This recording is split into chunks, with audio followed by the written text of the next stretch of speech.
Okay, so hello again. Welcome. We are very happy to see you here. We hope that this mini training school will be an occasion for setting up some protocols on how we should use Dino-Lite and also for sharing our experience. So they're like official trainers, but please feel free to add and to share with what and how you are using this device. It's not a product placement, but I think that most of us is using this type of device. That's why we talk about Dino-Lite. And although I believe many of us may not be super happy with the software and may not be super happy with the tool, it is still very convenient and very useful and portable. So I think that if we compare the price to the effectiveness, it is quite a good choice for scholars studying textiles. Now I will share the screen so we can start with the presentation.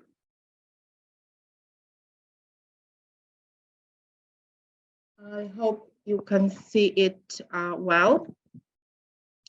So our program for today is first the introduction, and then we'll do some practical training with calibration and setting the best working distance and this kind of hands-on activities. Would also discuss basic and demonstrate basic analysis of excavated textiles with a focus on the best strategies and practical tips for measuring diameters and twist angles. And I think this would be the moment when we will make a break. And after this part, we will come to large magnifications, basic analysis of textile imprints and documenting use for textile tools. And I hope that we will, in the last part, we will discuss what are the best analytical practices, and we will work on the common protocol with several practical tips on how to use this tool. And you will see in the last slide that I think we can sort of make out of this theoretical paper, which can be discussed and published on the European Research Open Platform. So I think that many of you are familiar with this type of microscope. Dino-Lites have very useful user manuals. They are attached to every device, but they are also available online. Of course, question is whether we read these manuals or not and how helpful they are, but still they are existing.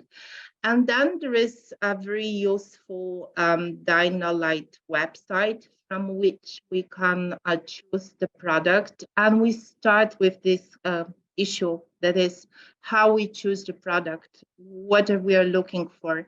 And we can see from the menu that there are like universal microscopes, long working distance, high magnification, special light, high speed, and so on. So there are a lot of types, and then there are a lot of accessories.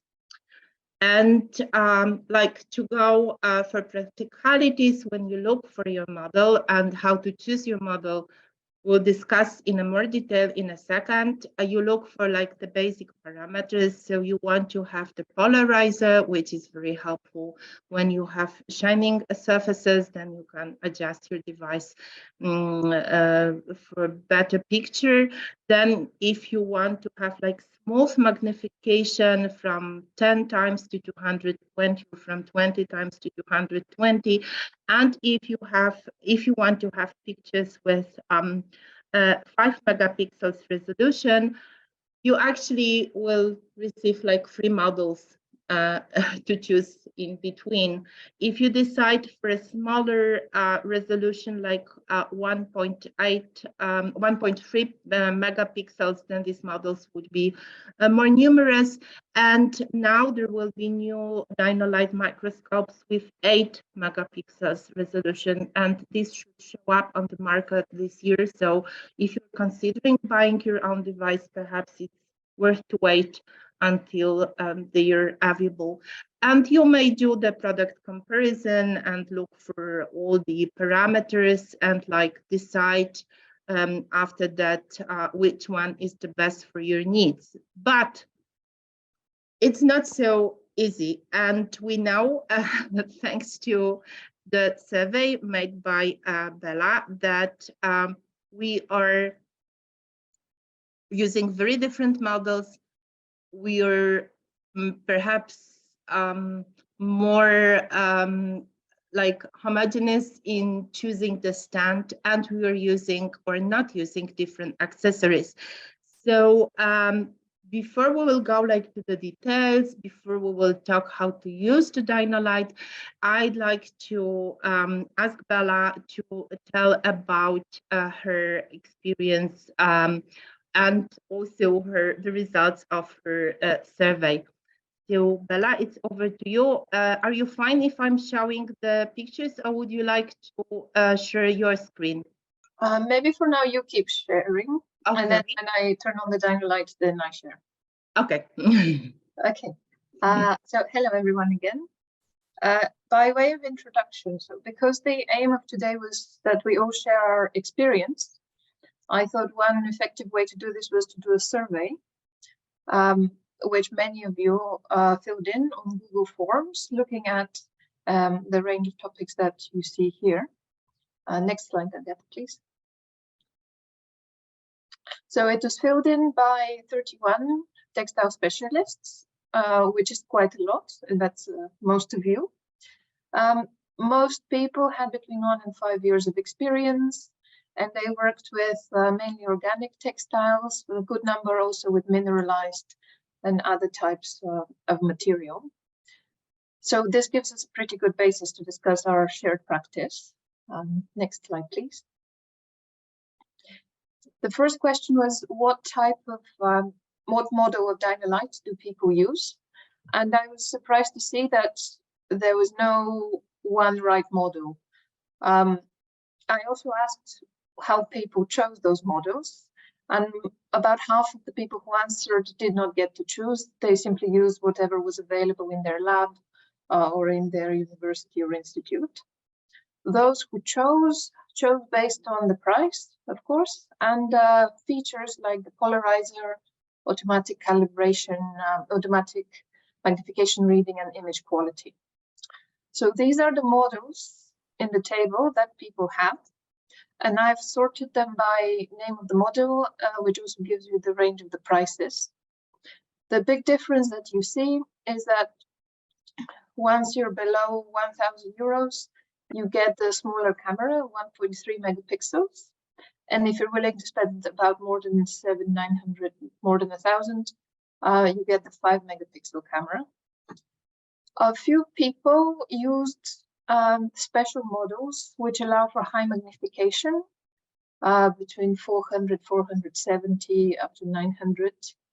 And 2 people had the long distance model, which allows you to work with fragile objects from a greater distance, up to 23 centimeters.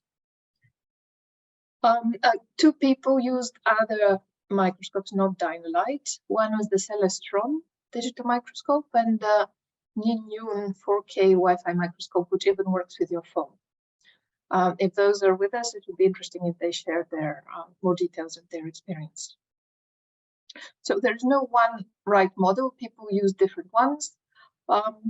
Here is what is shared between them. Go to the next slide, please.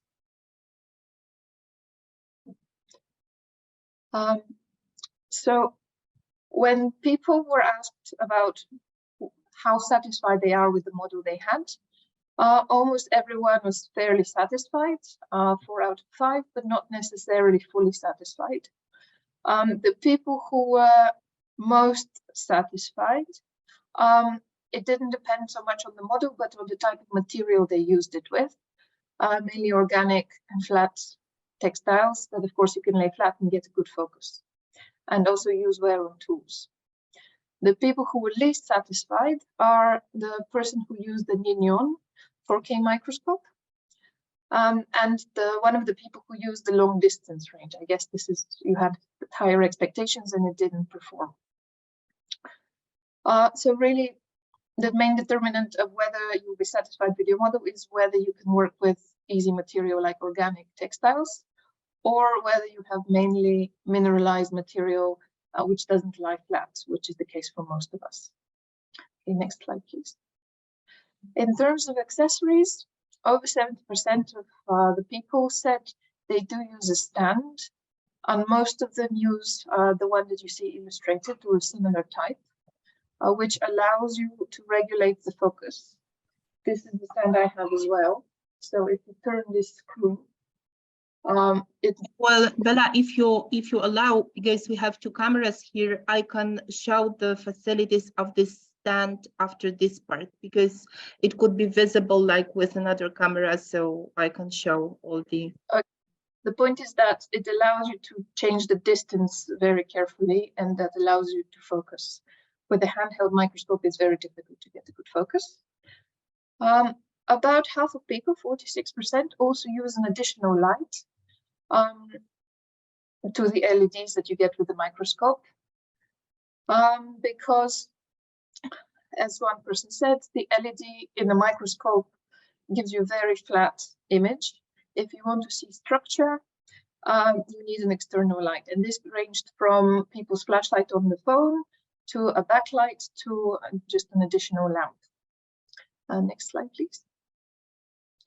So from the survey, it seems that the essential features to look out for when you're choosing your model are the camera. This is what the 1.3 and the 5 megapixels respectively translates into a publication photograph. With the 5 megapixel, you get a considerably bigger photograph. Actually, I've swapped them here. But yeah, with the 5 megapixel, you get 8.64 by 6.48 centimeters, and with the 1.3 megapixels, you get the smaller size, 4 by 3.5 centimeters only.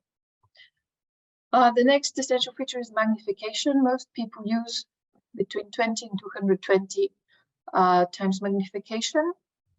The cheaper versions allow you to do continuous between 10 and 70, and then also 200.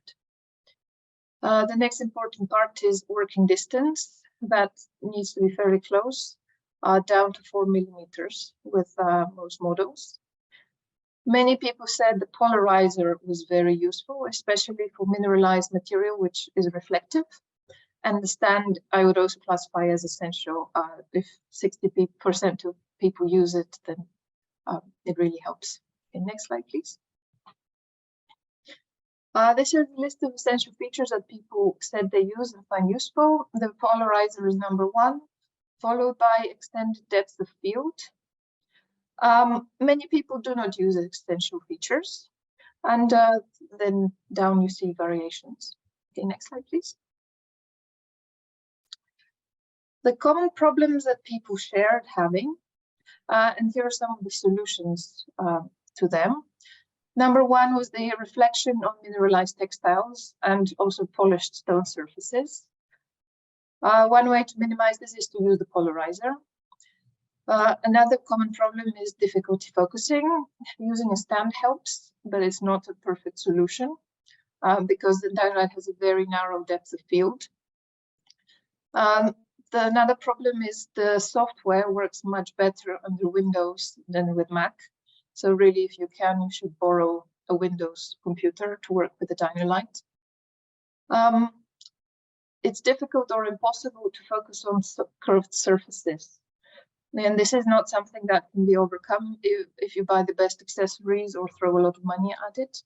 You need to take a photograph also with a camera, with a macro lens. Try also additional light. Try working with also another microscope. The same applies for taking photographs of dark and carbonized textiles.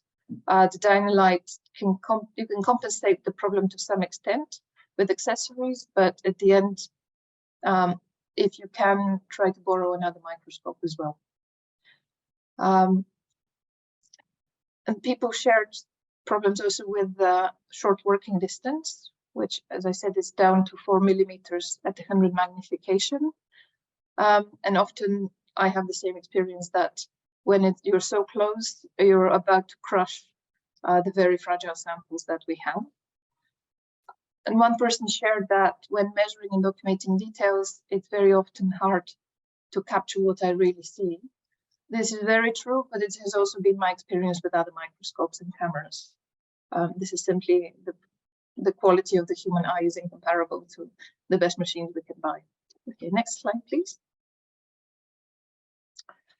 So 32% of people used only the Dino-Lite, and over half, 58%, also could use another microscope. I think this contributed to them being satisfied with the Dino-Lite. If you don't rely on it completely, then it's a very good portable tool. But if it's your main tool, it's not the best. Though, as we know, when you travel, sometimes it's the only thing you have. Okay, next slide, please. In terms of how people do analysis, these are the magnifications people most commonly said they use. The one that stood out is 50 times. Otherwise, it seems that everybody does what suits them. People typically pick one low one, 20 to 30, then 50, and then one higher magnification, plus any at which they could see meaningful details. Okay, next slide, please. Same with calibration profiles. Half people have a 20 and a 50 calibration profile. A few have a higher one. This is something that we're going to discuss a little bit later in more practical details. Next. Okay. And now we're going to have a look at how you do the basic analysis. Agata, shall we switch to the Dino-Lite now? So now I will stop sharing my screen, and if you allow me to show some, I hope you can see the Dino-Lite here. Can you see it? Is it like well visible? So this is. I don't see. No. No. Yeah. Okay. No. The other camera was better. Yeah, with the camera. Okay. So it's over to you, Bela. Then it does not really matter if I will show you or if you will show it. Okay. So before I plug it in, this is my setup with the stand, and I turn this in order to move it up and down. Okay. And if I may, just one more comment. If any one of you is not using Windows, but just Linux, Dino-Lite will not work with Linux. So you have to be aware of that. Okay. So, yeah.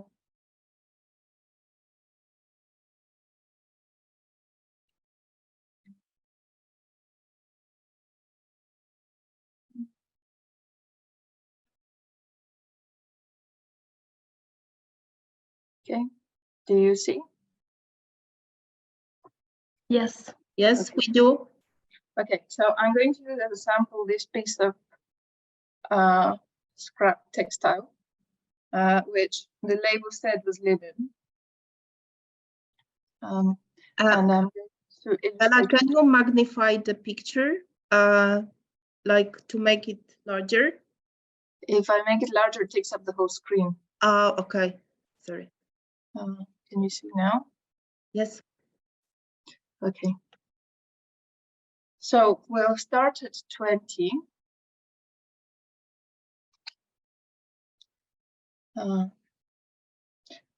Okay, so let's start first with the calibration profiles. When you get your Dino-Lite, it comes with a little scale like this, which you can use, which you put under the microscope, and you use it to create a calibration profile. This is going to make sure that your measurements that you take later are accurate. So you put it under your microscope and you zoom in, and I'm not going to demonstrate this in detail, but you choose from here calibration. You create a new calibration profile, and then you measure certain distances on this scale, and then save the profile. I've already done this, and I have 3 profiles, 20, 50, and 230. You only do this once when you set up your computer. Then, once this is set up, there are very detailed videos online to watch. I'm not going to recreate them here. I'm going to focus on the textile. So this is our textile at 20 magnification.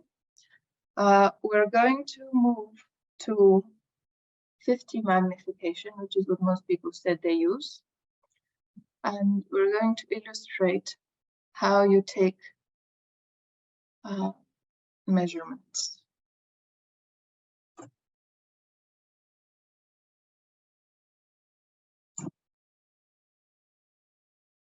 Okay, so we see our threads, and in order to take a measurement, once you have focused, first you take a photograph, then open the photograph and start by, say, taking diameters. So one way is to do it simply like this. Another is to use the magnifier tool, which you open from here.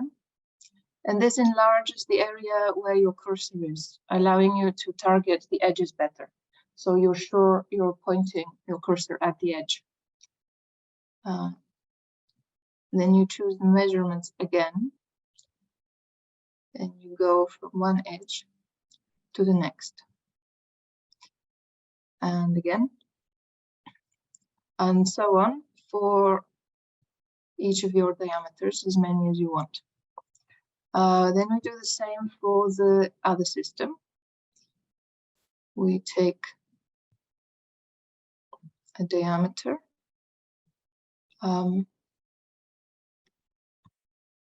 So I'm only going to show a few here. The other measurement that you will want to take is the thread count, which again you can use the magnifier for, starting with 1 thread and then moving right and counting 1 and 2, 3, 4, 5, 6, 7, 8, 9, 10, 11, 12, 13, 14. And now because I started on the left edge of my first thread, I'm going to end at the left edge of the next thread and not include that. This makes sure that I have counted accurately the spaces in between, which is important in the case of open or slightly open textiles. And then we can do the same for the warp. And we start and count. Start from here.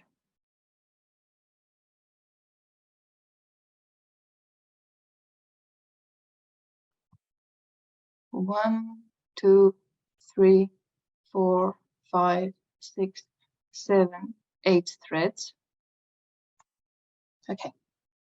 Now, once we've taken our measurements, you have 2 options. One is to put them in directly in Excel, writing them by hand one by one. The other option is to export them. Before we do this, let me also demonstrate how we take the angles if you want to measure the twist. So again, we turn on the magnifier and we pick 1 thread. I typically choose one where I can see the angle clearly.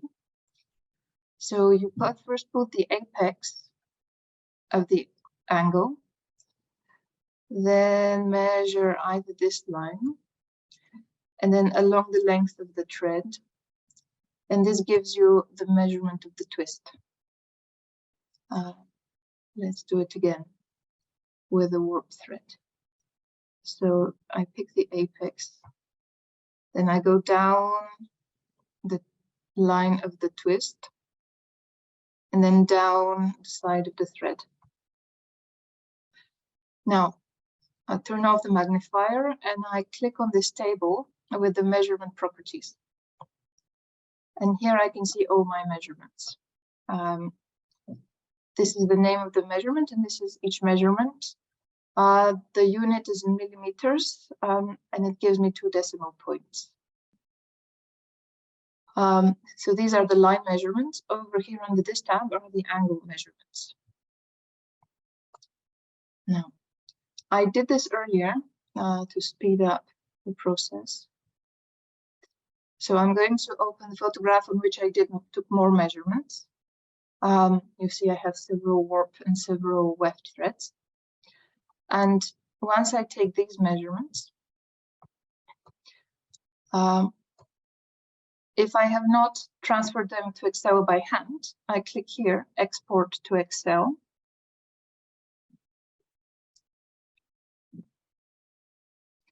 And then my Excel goes live and shows me a new workbook where I have the photograph on one side and then all the measurements, the line measurements, and then below them, the angle measurements. So with these, you can save or you can manipulate them in whatever way you like. My personal preference is I have a template which I use. So I have pasted them in here. And in this template, I have the sample of textile. I usually write which photograph the measurements are from, just for my records. You see the name of the photograph over here, A24. Then I write my notes on the type of weave. This is a tag B with ZZ. Yarn, I don't see layers, it's gray in natural light. And here I've entered my measurements of the warp diameters, the weft diameters, the twist measurements. And here I entered the thread counts. So I counted earlier 13 warp threads for 6.9 millimeters. And here a calculation tells me that this means 19 threads per centimeter. The easiest way to do this calculation is if you put this measurement in centimeters and then you simply divide 13 by 6.9, 0.69. Because I have it in millimeters here, I also add a 10 to the formula. So this is my personal system. I take 5 measurements of everything if I can, sometimes more. And then below, Excel calculates for me the average diameter, the median diameter, the minimum and maximum diameter, and so on for the diameter of the other system, the twist, and the number of threads per centimeter. This gives me in a publication, I would say the diameter is between 0.31 and 0.47 millimeters with an average of 40. If you work with irregular textiles, I find it very useful to give both the range and an average and a median. Statistically speaking, the median is the more representative measurement for a population because it gives you the most likely value of the diameter of any thread. But most people in publications give the mean average. So this is what I calculate as well. Okay, now I'm going to stop and ask if there are any questions. Okay, I think that, I don't know how the others, but I think that we have to have time to practice everything step by step. So those who have their Dino-Lites, perhaps they can just start from calibration.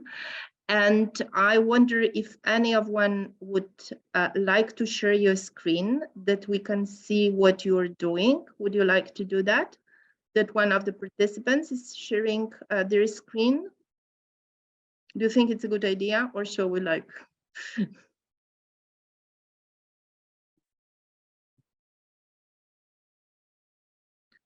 Are there any volunteers for sharing the screen? Doesn't seem so. So can we start like with calibration? Bela, can you show again the calibration? Okay, so let's close the textiles. Just create the profile of the new profile. Yeah. I mean, like repeat Okay. creating the profile. Let's create a profile. So I stay at 50 magnification. And I put my little scale here over a piece of paper.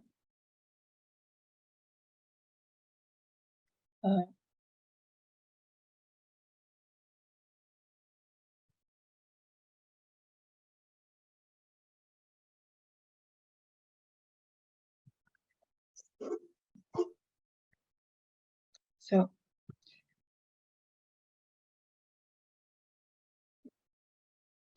you see the 5mm bar, and let's make this as close to 50 as possible. Okay, 49 point.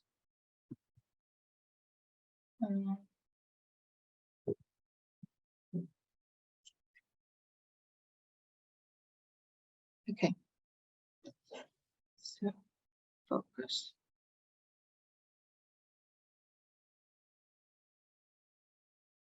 Okay, now I'm actually at the 20 calibration profile. So I'm going to create a new calibration profile. I click new calibration profile and I call it 50 EuroWeb. So I don't confuse it with the next one. And then I click continue calibration. Okay. So I put the calibration target under focus. Now it says freeze or press F8 to freeze the live image. And I click freeze.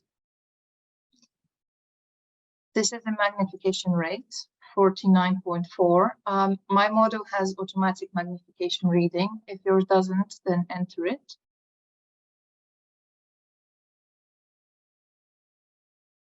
And I click enter. Do interrupt me if I'm going too fast.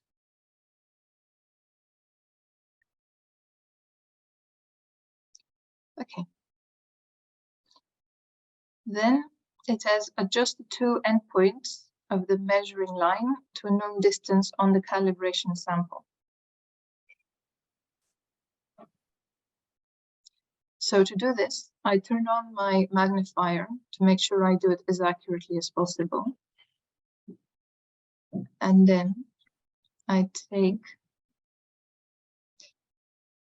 one end and I put it, say here, at the intersection of the one meter.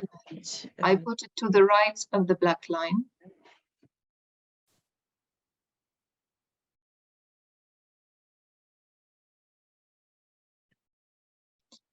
Then I take the other end and I put it to the end of the black line here.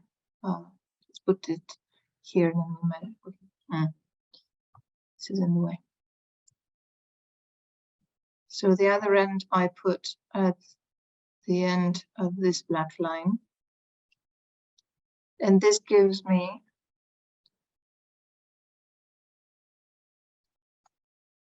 one millimeter.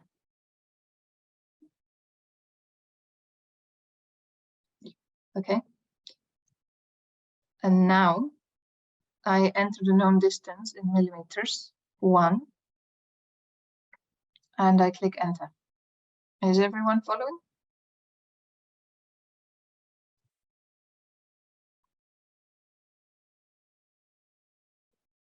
Okay. Yes. Then I continue with another magnification, because once you have your calibration profile, you can use it at slightly different magnifications. So let's change the magnification to, say, 70.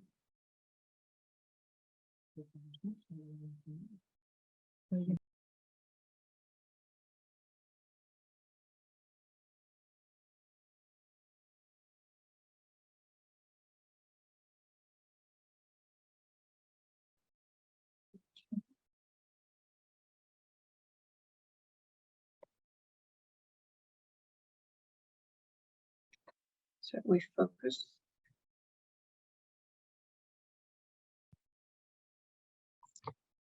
Then click freeze. And then move the lines.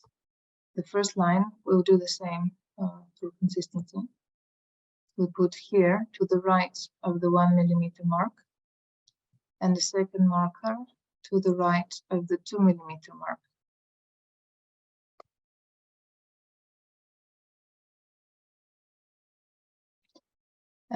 The magnification rate is automatically entered. So we click enter. If it's not there, you need to enter it yourself. You find it over here at the top of the screen.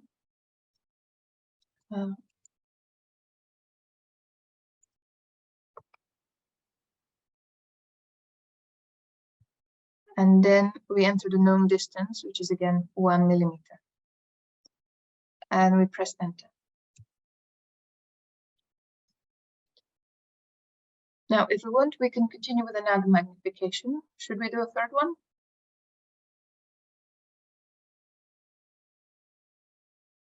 And let us do the third one, yes. Yes. Okay, let's do a smaller one. Let's do 40. Mm-hmm. Okay. So we say continue. And we go to until the dial here says 40.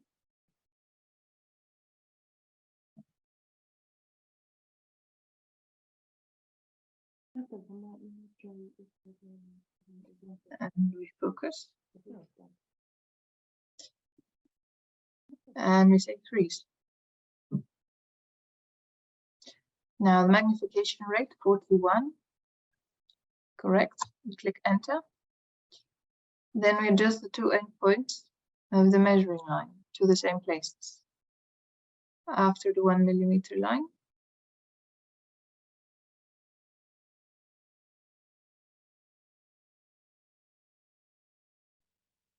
And after the 2 millimeter line.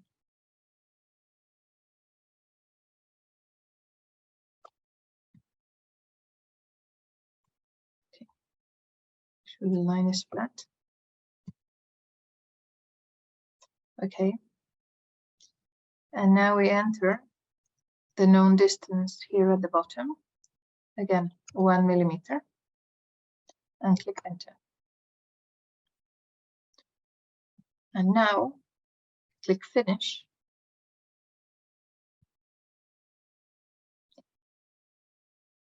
And the image is no longer frozen.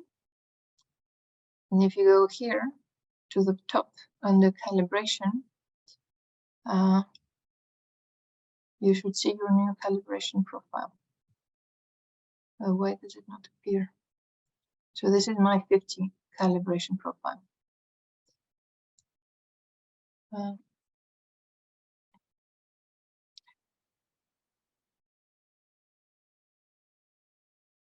Okay, and your calibration profiles are set in the operation system settings. Okay, so if you're going to take measurements at 50 in that case, you pack away your little scale.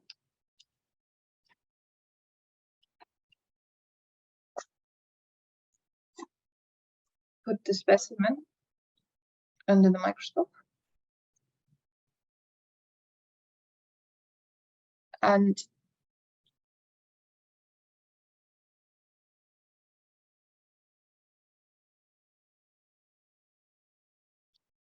go to 50 or as close as 50 as you can. Focus. And then we are at the right calibration profile, 50. It's very important that you set the calibration profile before you take a photograph, because you can't change it afterwards. And if you forget to take it, you need to take another photograph. Again, you can have as many calibration profiles as you like. I personally have one for 20 for low magnification, one at 50 and one at 230. So if I want to take a magnification at say 100, I would use the 50 calibration profile, but you can also create one for hundreds. Otherwise, use the closest one. And if I may add, and I wonder what is your opinion about that, actually with the calibration profile, you can change the magnification theoretically. I mean, if you have this auto calibration thing, you can choose your profile like 50 times, and if you go 60 times, it should still work. And I think in most of the times it works. I don't know what is your experience with calibration profiles. Does it work or not? Sometimes, however, if you do a lot of measurements, you can actually see that something is going wrong and that somehow the calibration is lost. I don't know if you had this experience or no. I haven't lost it, but let's do an experiment. Let's take a measurement. Let's take a photograph. No, let's stay with the live image. So we take a measurement on the live image and we'll see how it changes. Let's take this diameter, which is 0.5, half a millimeter over here. So now we're at the right calibration profile. Magnification 50, calibration profile 50. Mm-hmm. And if we go to the lower calibration profile, it recalculates my measurement, and now the diameter is 53 millimeters. If we go to the highest calibration profile, 230, the diameter is 52 millimeters. So it's not as accurate. If you use if your calibration profile matches your magnification, you get the most accurate results. But as you see, the margin of error is not dramatic if you're not precisely there. Do we have, like, we've got information from Catherine on the chat that the camera stand was her, but she has a macro slider on it and she can show it to us later. Would you like to show us it now? Yes, I can. Okay, so I don't see what you're seeing. Nope. Give me a moment to find out. Okay, so here's the Dino-Lite, and it has an adapter that attaches it to this macro sliding thing, and you can move it up and down with this knob, and that's on. Catherine, your internet is a bit slow. We don't see. Oh, sorry. Okay. Let's try again. Can you see it now? Yes. Now, yes. Okay, so there's the tripod, and it has like an outrigger arm attached to it, and on that is the macro slider, which is this, and on that is an adapter for the Dino-Lite, and then there's the Dino-Lite, and you can use the slider with the knob to move it up and down. So it's probably not as fine as a proper Dino-Lite stand, but I already had the tripod, and I already had I needed the arm for taking proper photos anyways. So getting the macro slider, I needed that as well. And then then it was just the adapter. So it's not perfect, but it works. Thanks a lot. Would you like guys to see once more how to make the basic measurements, or you're fine with that?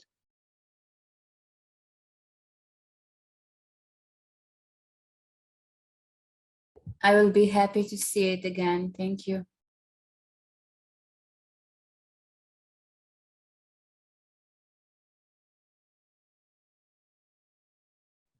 Okay, shall I do it again?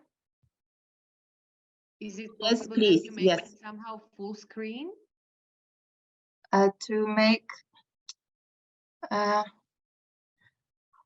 think, Or I don't maybe know. she should share her screen and then we can see it bigger?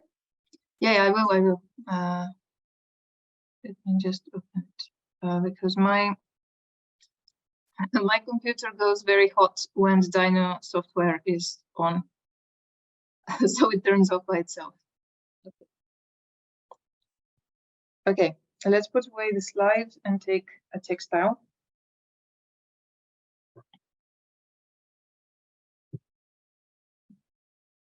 This is my textile. Okay, so we're at, do you see well? Yes, we do. Okay, we're at 50 magnification and 50 calibration profile. And we're going to focus a little bit. You see, because it's not lying flat already, if I don't press it flat, I lose the focus. So here we go. Now, to take a diameter measurement or a thread count measurement, we pick the line on top. And let's take the thread counts first. You can use a magnifier if you want to be more accurate.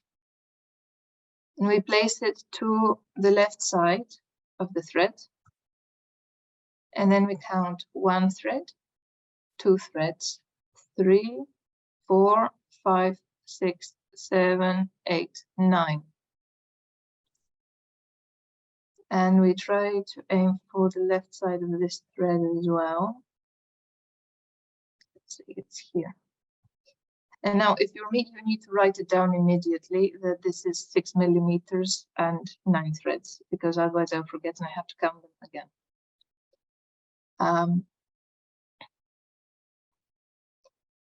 Okay, so write this in the Excel. Okay, so I say what I already forgot what I said. So 1, 2, 3, 4, 5, 6, 7, 8, 9 threads. And I enter here thread count system 1, 9. And distance is 6.14. Yeah, because the Dino software measurements, which you can see by clicking on the table here, it will show you your measurements. It won't give you the number of threads that you need to write by yourself. Now let's take a weft thread count. Again, using the magnifier to be a bit more accurate. And we go.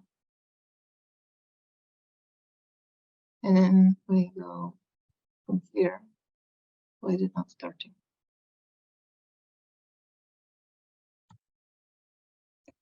I don't know why I can't click. Okay. 1, 2, 3, 4, 5, 6, 7, 8. And we stop on the top edge.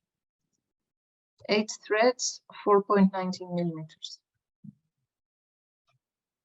And this is system 2, so we write 8 threads, 4.19 millimeters. For the demonstration, let's turn the millimeters into centimeters.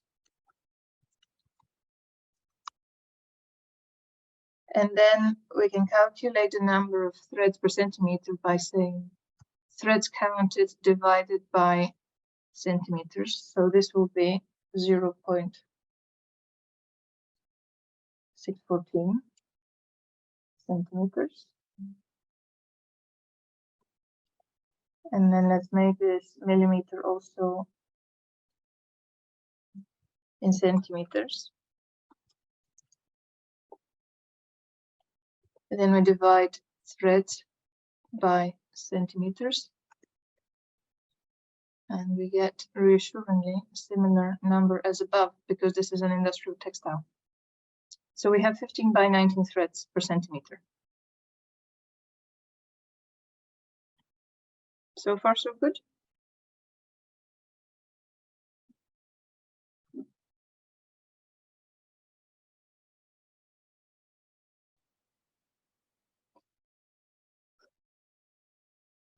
I mean, with this, people who work without microscopes, you will have your own way of measuring and recording and calculating. The aim here is just to show how to use the Dino-Lite tools. Shall we do diameters? Okay, let's take a diameter. We go with the magnifier to be accurate.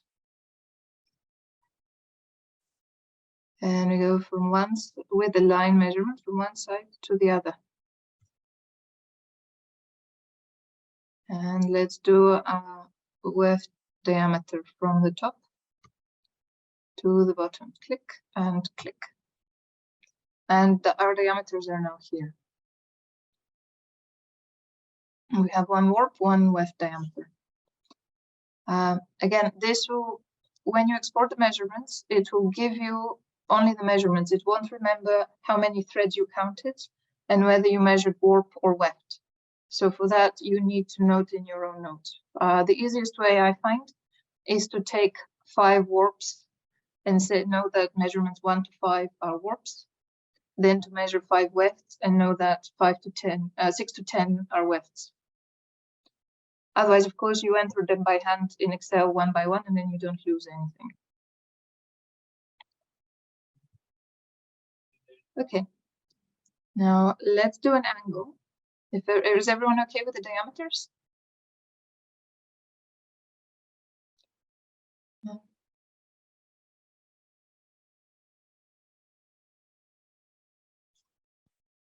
Okay.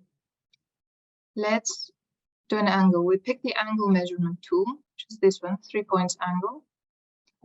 And we click here where I see a clear line. Here. And I measure along the line. And I measure along the edge of the thread. As you see, if you move it a bit to the left and right, it changes, which is why angle measurements are so fickle.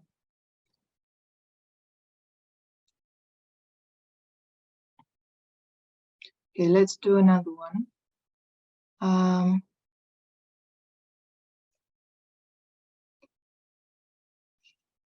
Here I see a clear line. So I click the top of the triangle, along the line, along the edge of the thread, and it gives me the angle measurement. Now either you write it in your Excel, 27.55. So I write my angles here.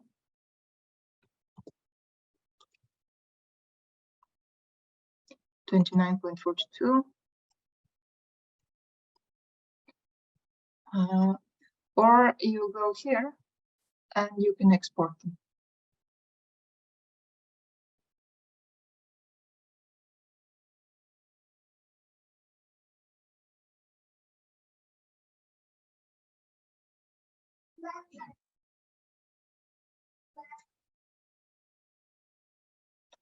Okay, now let's try the export to Excel.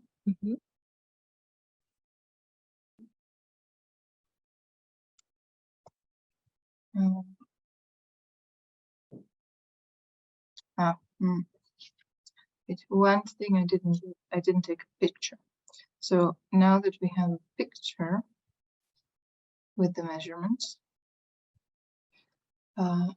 let's export to Excel. How do I get rid of this? Okay. And here Excel is giving me my workbook with the photo and all the measurements. Now this could be good to keep for your records, so you can save it in your folders, or you can copy the measurements and paste them in the database that you have. like in the template. Okay.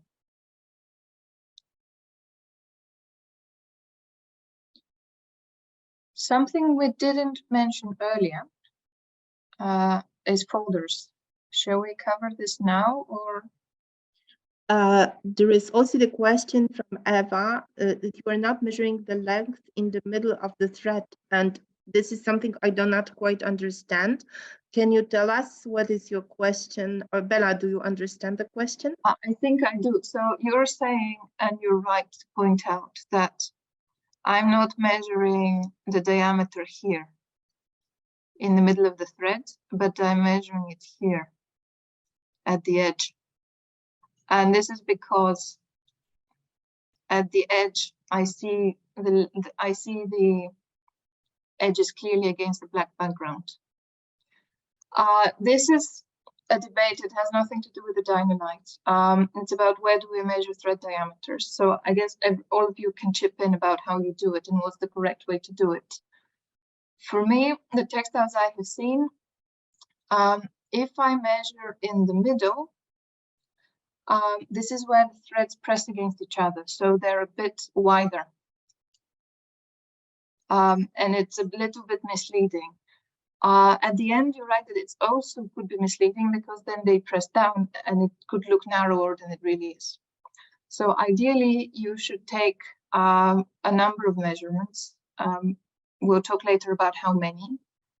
And make sure to include, if you have a textile like this one, make sure it includes the very narrowest diameters, like here, and the widest ones, like here, because this would give you a more representative picture of the material you're actually dealing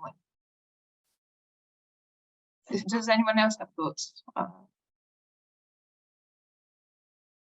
This is what I do.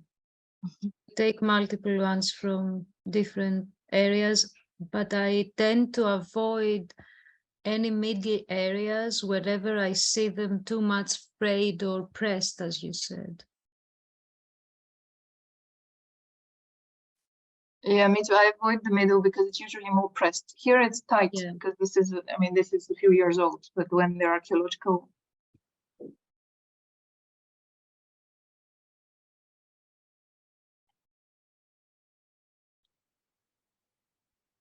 Christina, would you share how you do it in general for measurements, if you do something differently?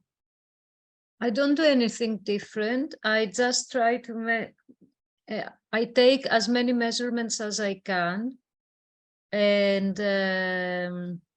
so usually I use the same picture twice, one for each direction, because of the many measurements I take.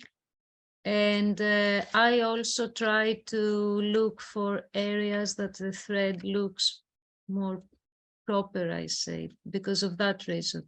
Because I also think that on the apex of its thread, it's wider than it would be. Of course, this is also something you would need to take into consideration. It is a bit tricky, but I mean the more measurements, the better. This is what I think.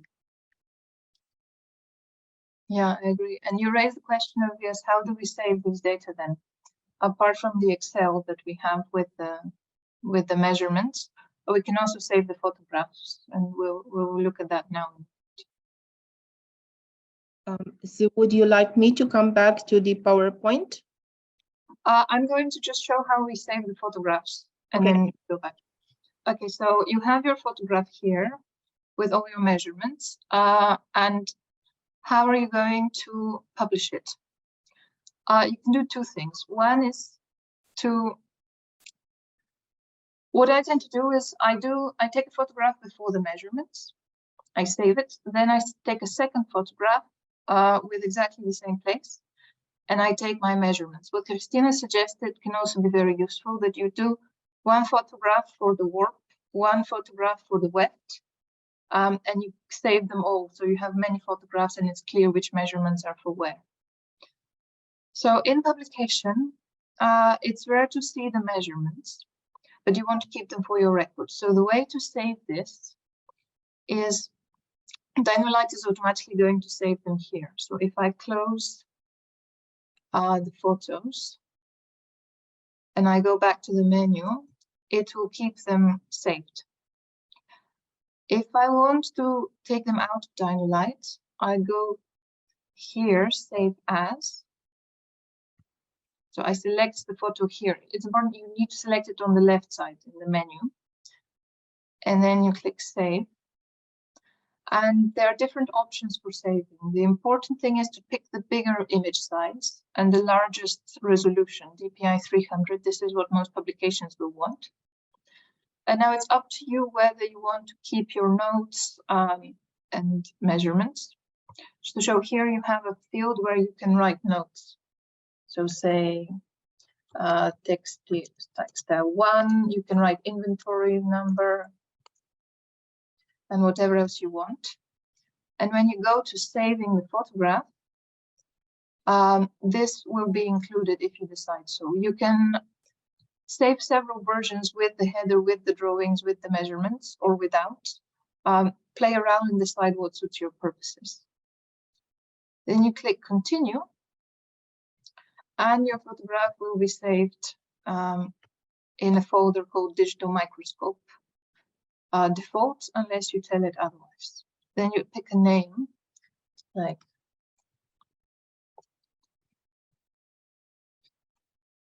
gray linen, and it saves it as a JPEG. Unfortunately, there is no TIFF option. Is that clear so far?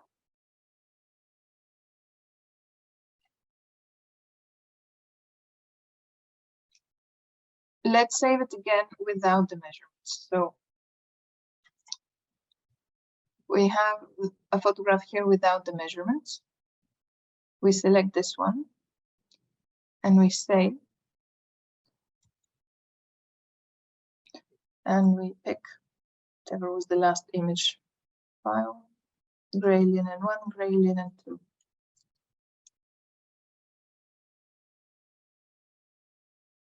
And they're in our folder.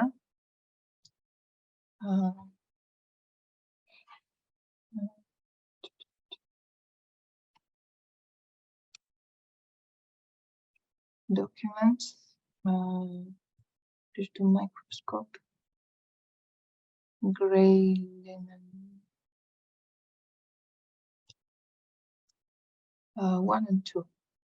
See, they're just normal photos in which we have kept all the details, the magnification, the date, etc. If you play with the options when you save, you can leave some of these out. You can also leave the scale out. This is up to you. And if we talk about tips, perhaps, I don't know if this is what you're doing, Bela, but I'm doing that. So I'm also making photos without measurements and with measurements, and then you can export several photos at one batch. So if you just highlight for all photos of one object, you can export them under the same name. Then the Dino-Lite will give the numbers to each second photo.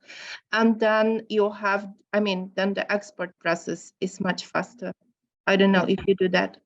I do. So what you do is you select 1, 2, 3 photos. And again, you click save. And you call them gray linen. Let's start with 3, and it should give them names 3, 4, 5.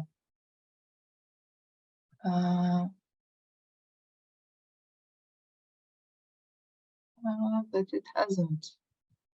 I have 3, but I don't have the next ones.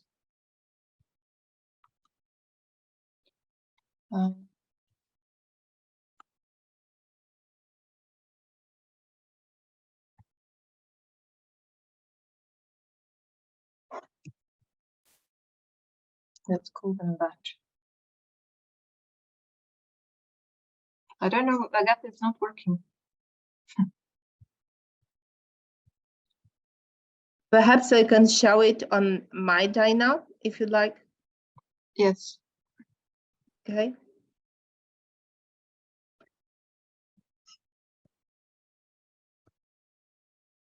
but now I don't need my presentation. I don't know if it will be, excuse me, stop it. And try again.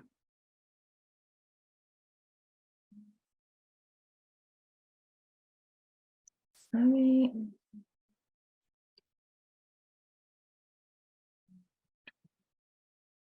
Okay, so if I go, sorry, again, if I go to my Dino-Lite,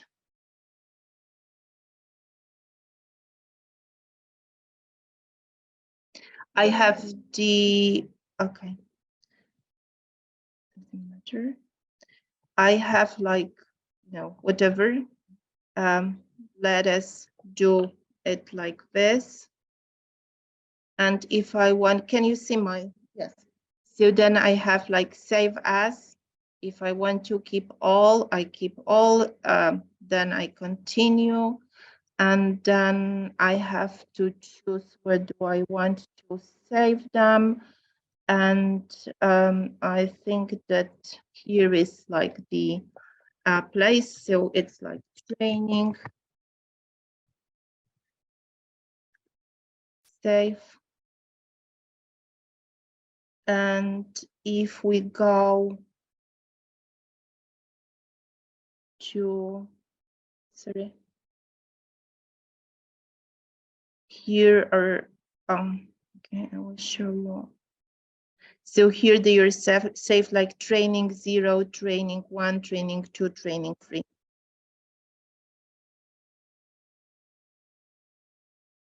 Is it like, yeah. Now you can see the cable. You did the same, but it worked, which shows you one of the problems with the Dino-Lite software. Yeah, it could be one of the problems with the Dino-Lite software. So, but it is very useful option, and maybe it's also important to show at that moment how to choose the folder in which you have, in which you store your data. Would you like to do that, Bela, or shall I do that? Should I just interrupt? Bela, are you using a Macintosh? No, Windows, and it usually works. Okay. Because this is another, Dinos are in theory compatible with Macintosh, but what I've seen is that not all features work on Macintosh computers. Yeah, and many of the important features are missing. I know people with Macs, for example, have to add the scale by hand, which is... Exactly. Also, the extended depth of field I learned recently. If I am correctly, Stella bought a microscope and one of the features wasn't working on the Macintosh computer. And I would also say that this was something we have been discussing, and I've been consulting that with this sales representative of Dino-Lite for Poland. When you want to transfer the files, like the Dino-Lite files, not the exported files, but the files from the Dino-Lite, and move them from one computer to another, which is possible, there might be losses. And I spotted it when a PhD student, Kasia Żebrowska, was publishing the result of my research onto the online database, that I realized that when I transferred the photos from my from my laptop to my desktop, not all of them have been transferred. And I was told that it happens when the version of this Dino software is different on the two computers. And it's nearly impossible to keep it identical because it updates itself. It does not tell you about the updates. So you may have two different versions, and this is something you should be aware about.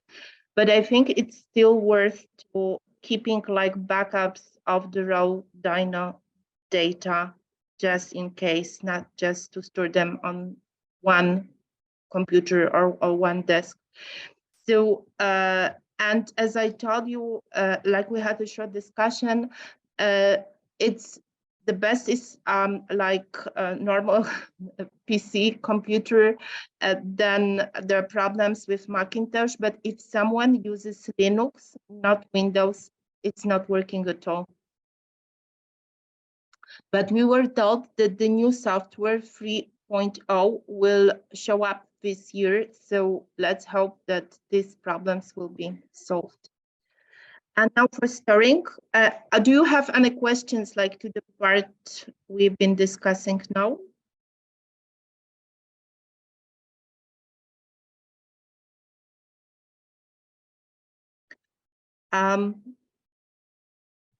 Okay, we have the question about how we use these measurements in publications.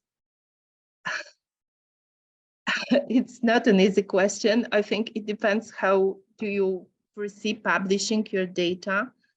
Guys, the textile guys, maybe it's better if you will answer this because I'm working with imprints and it's a bit another story.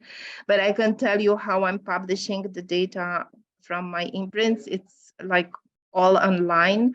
So I publish the minimum and maximum measurement. I do not publish the median because I don't take so many measurements from the imprints as from like the normal textiles. So it's not much point to calculate the median.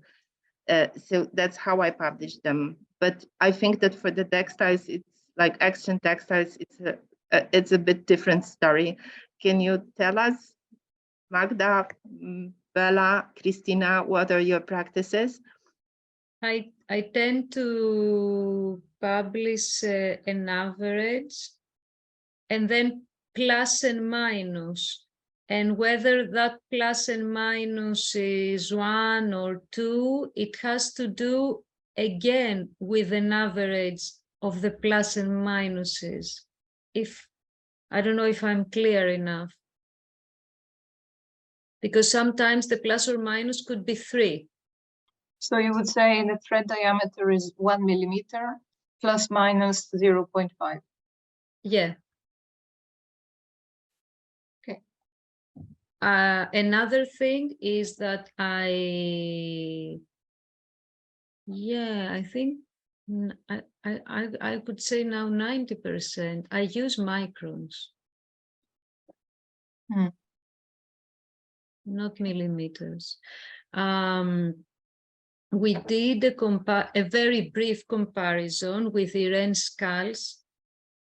She's a conservator. She used to work for the National Museum in Denmark. And when she was doing this, she was involved in the Fashioning the Viking project. So what she did, of course, they have the luxury, they have textiles that they have a lot of textile preserved. So what Irene does, she measures from many different places diameters, and these places are, she calculates the length of a fiber in the thread. So she does that in wool textiles to understand better about the quality of the wool, depending on the diameter of the threads and whether they were selecting wool fibers to make threads or not. Anyway, so she's very detailed in her measurements, and we compared the measurements from a bench microscope and a Dino one. And when we used the millimeters, we were completely off in the charts. When we used the microns, they were closer. Of course, the bench microscope was performing better even in that case, but the Dino was much closer to that performance when we used microns instead of millimeters, and that has to do with accuracy in the measurement. And because I think, I'm not sure, but I think that when you choose the microns, it allows you to have more decimal numbers than when you have the millimeters. Yeah, that's a good point. I usually use millimeters because this is what I've seen in most publications. But how many decimal points do you go to? if you 3. I use don't think microns? it can give you more. It gives So you it's a micron and then 3 more decimal micron points. and then 3. Mhm. I don't use these in the publication, but it's good for the Excel when it calculates. I would think this depends on what magnification you're working with. At 50, what magnification did you do them at? I can't imagine at 50 it's so precise. No, I usually use also higher magnifications now. Yeah, that you, Because here I yeah. think the microns, it's a matter of moving my finger with the mouse. This is 1/10 of a millimeter difference. Yeah. At the higher magnification under the SEM or your high magnification microscope, it would make a much bigger difference. I think at 50 millimeters, Yeah, with probably decimal it's points not are really like- a difference. I work mostly on archaeological textiles on site, and I mean, I work mostly like in the documentation. I use usually just the thread counter. I work more with like densities than that the really precisely thread count, thread diameters. I mean, I would tend more like to document if I have even threads or maybe if I have overspun threads, and in that precise case I can take some measurements. But like in field work, I use the dyno just to have like more, like sometimes to help me to identify fiber if I have mud or whatever, it's very dirty, so it is helpful. I use it also to take like because I mean if the photograph is not available, Please tell the people that you're working in Egypt and Sudan. Yeah, and exactly. you have Sudan. So yeah. thousands of textiles, because people might be shocked. Why don't you bother to measure those things? No. So, and I mean, so yeah, I have a lot of material, and like, in the time I'm in the field, I cannot really have that time. So it's more like I'm taking pictures, and if I mean, as a post field time, I can take those measurements, but on site, it's something which is not really feasible, especially like in the Sudan. Like before the war started, we had also problems with electricity cuts and whatever. So it's hard to have a whole day in the lab measuring. So it's yeah. So this is something we should also keep in mind, like how really is useful, and I mean, what can you really do? How can you use it when you work on field and in the lab? There are two different things. So it's more to help me to document some specific features in the weaving or sewing or something like more technical features than, yeah. But it's so, and I usually would also use like just the millimeters too if I'm talking of thread diameters for angles. Yeah, absolutely. I also work in the field. I don't have an app, so I take photographs. I take a few measurements to have an idea, and then most of them I take at home afterwards. And then as for whether you publish in millimeters or in microns and etc., it depends where you want to publish. So look at previous publications in this journal and what format they want, what criteria they have. Any other questions for the best practices? Okay, here there is a question from Nina. You don't have a flat textile, but a mineralized textile that is higher than the plane, and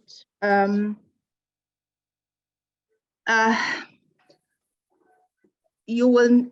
This is also my experience, that I'm using Dino-Lite for research on three-dimensional objects. And I think you have to accept that the calibration will not be super exact. That's it.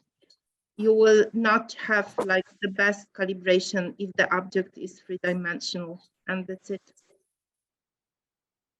What I'm doing is also that sometimes I'm like calibrating on the object. If it's possible, I just put this calibration microscale directly on the object, and I'm trying to do it like that. But okay, there are two questions, Kathleen, and then we have Maria Elena and Margarita. Hi. Okay, it's more a comment than a question regarding the twist angles. because I got the impression trying to do reconstruction textiles that different people have very different results when measuring angles. And a few years ago, I did a little test where several different people measured angles.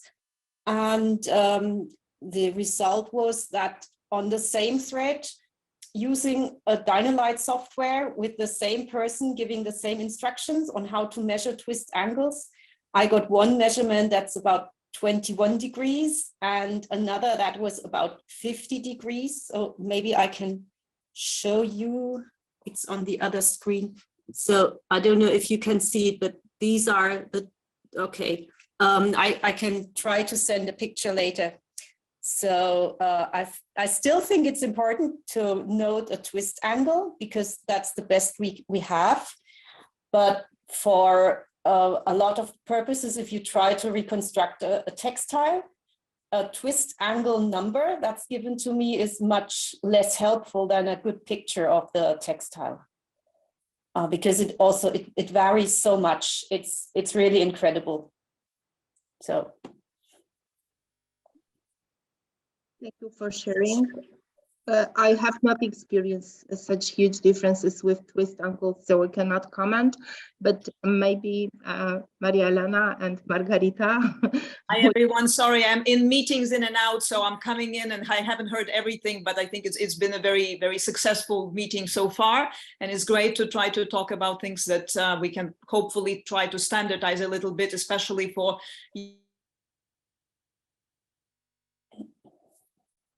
autumn, and we'll be doing exactly what you've been talking about.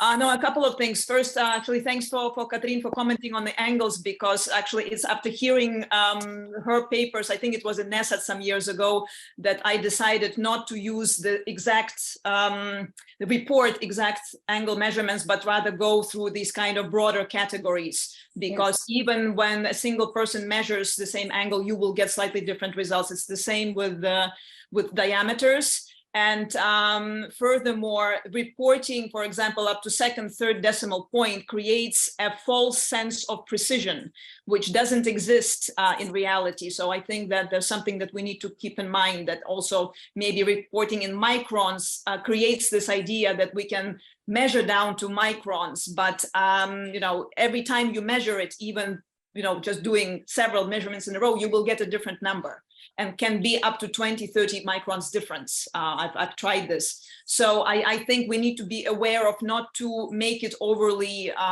precise when we report it, because it's false.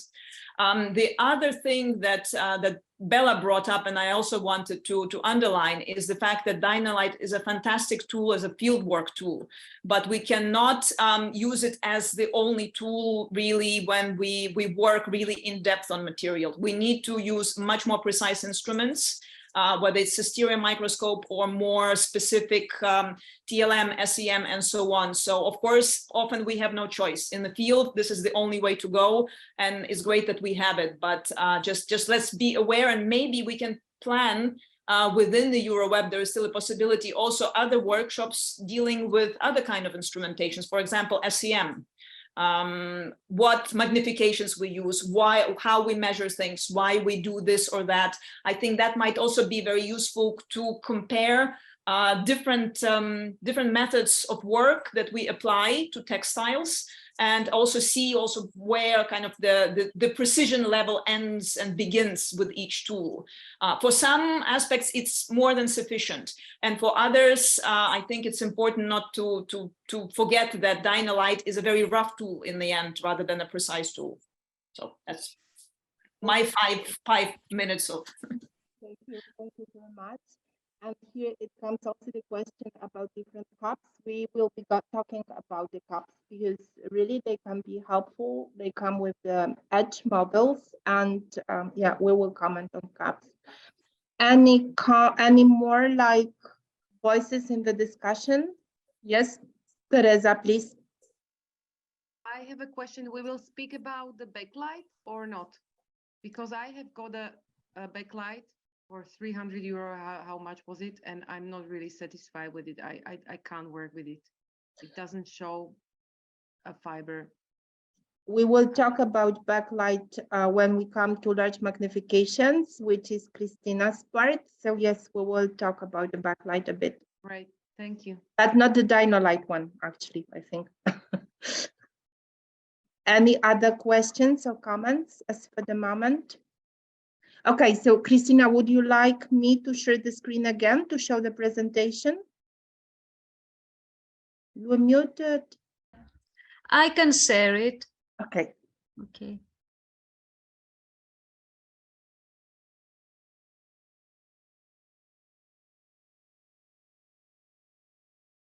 Do you see my screen?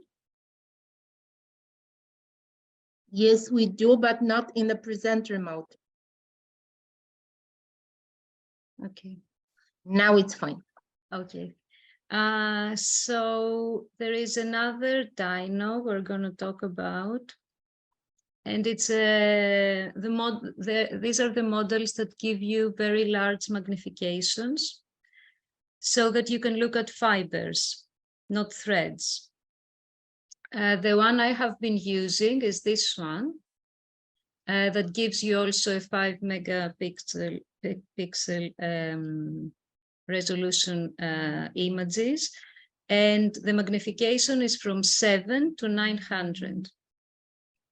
Another model I have tried is the one right next to it that gives you from 415 to 470, which is again very good for fiber identification.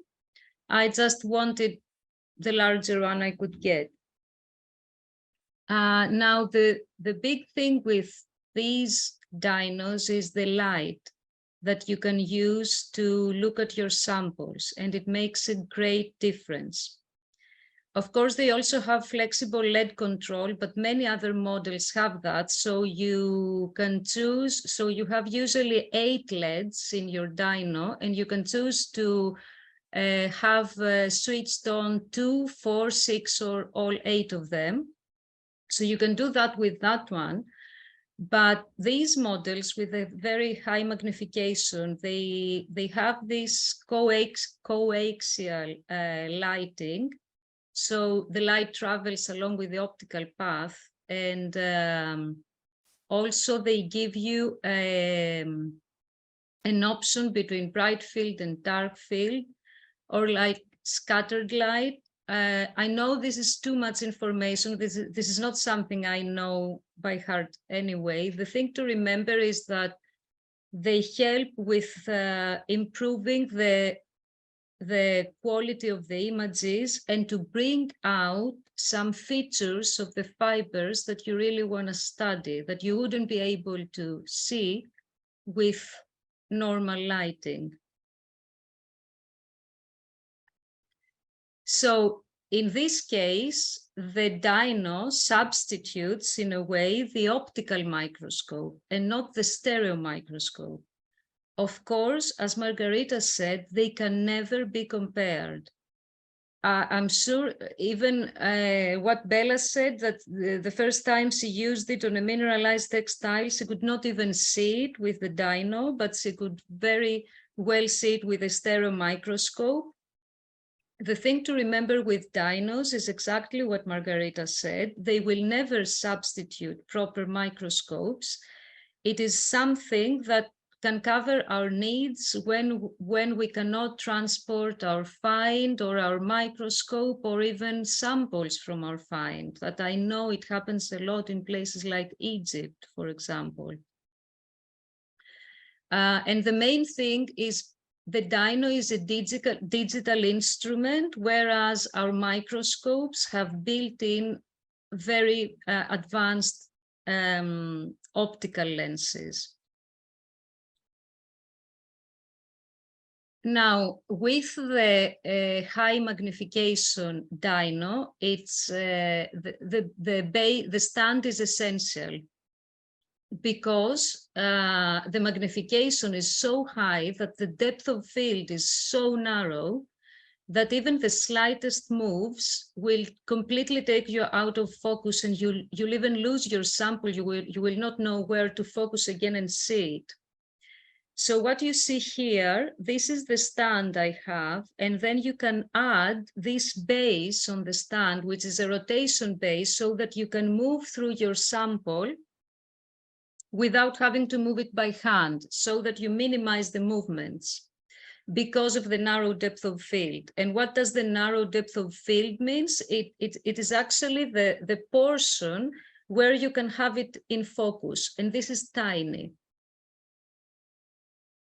So the main thing one needs to remember when using these dinos is that you can, I don't know if you see that here, I also have it here if you see me, but you need to prepare your samples in microscope slides as you would do with an optical microscope. So you cannot use it directly on your textiles.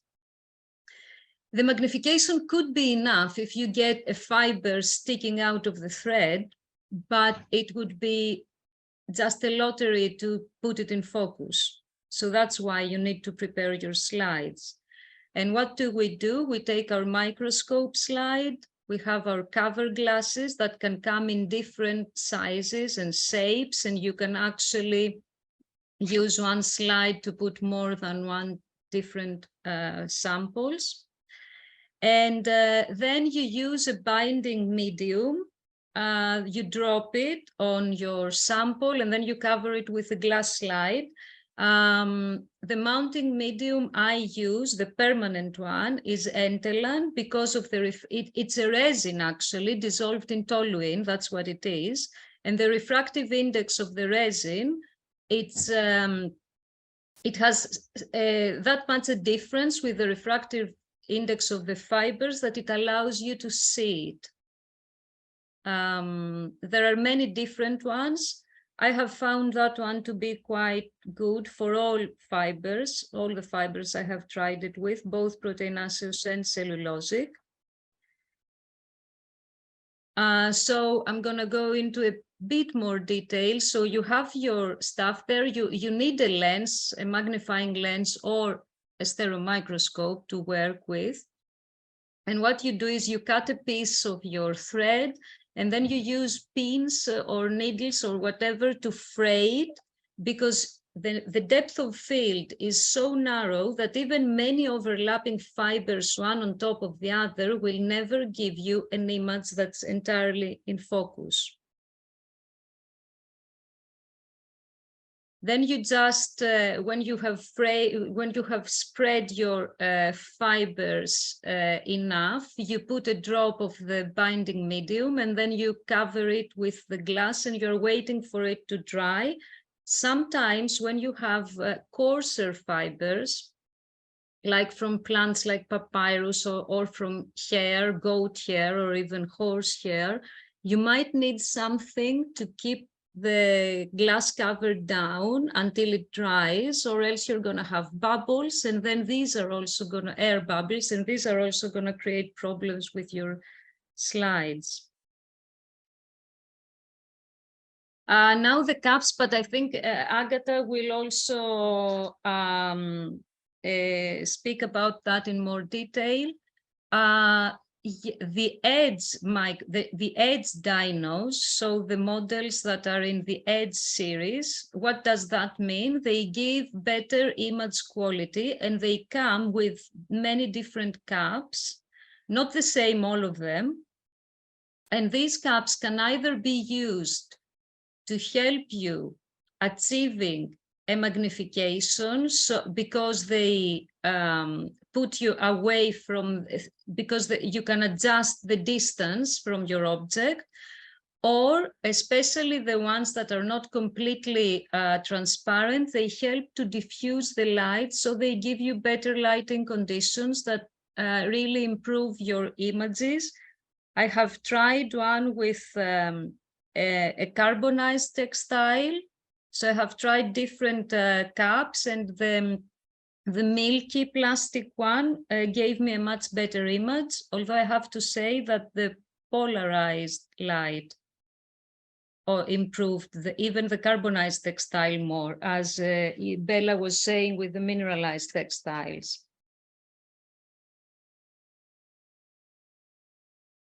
So these are examples of the same image at different focuses.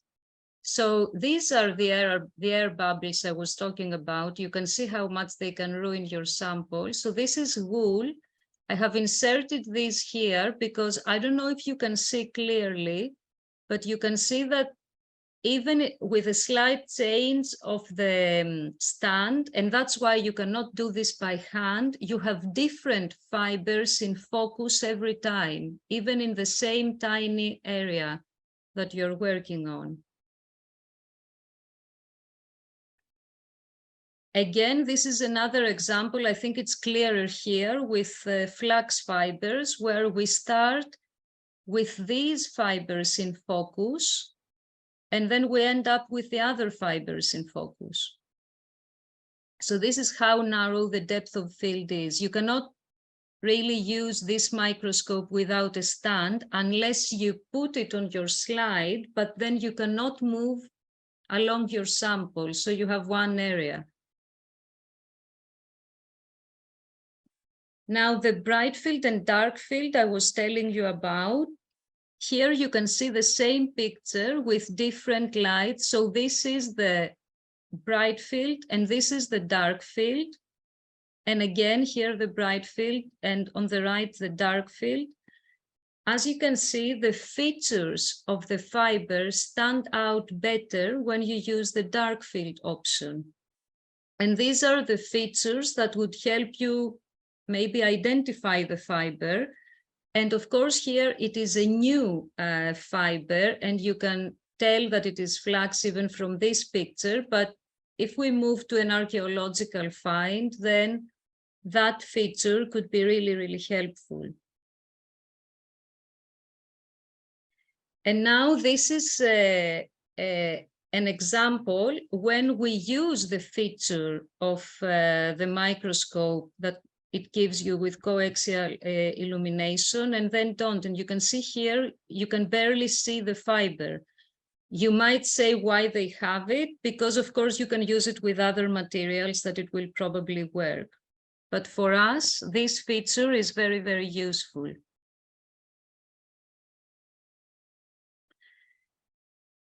Here I have some animal fibers, and I don't know if you can see clearly, but let's say we have wool hair here. What it does, because it brings out these, so what it does, the dark field lighting in this microscope, is that this light is absorbed by our subject, the fibers, and then the microscope is able to get the light that radiates at a specific angle. That is why it brings out certain features like the edges or the scales in this case. And even in cases like here, the deer hair, which is much coarser, and we can see these little cells on the fiber. In the next picture, you can see even an inner structure in there that it is not obvious without the dark field feature.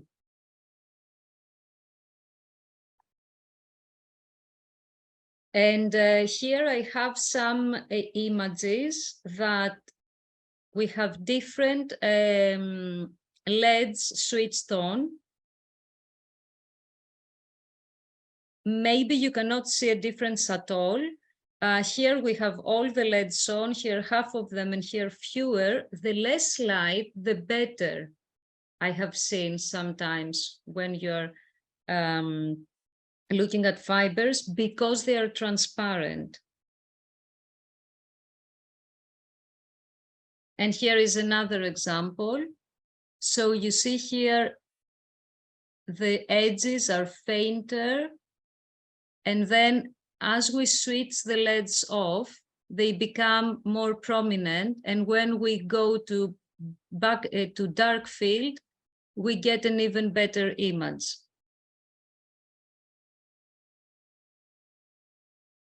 And about the measurements, it's pretty similar as to what Bela was saying. Of course, here we need to use microns. And we need to remember that because also that's another thing. Whenever you open up your dyno, it's always set on millimeters. And it's a nice thing to remember because you have done endless measurements.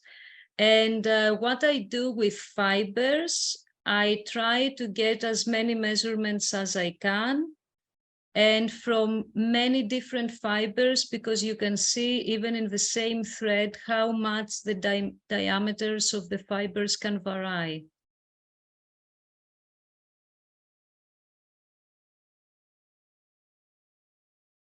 So this is what I had as a presentation. I don't know if you want me to continue with my dyno and try if you want to have a look at it. Yes, we do. Okay, I'll switch on my.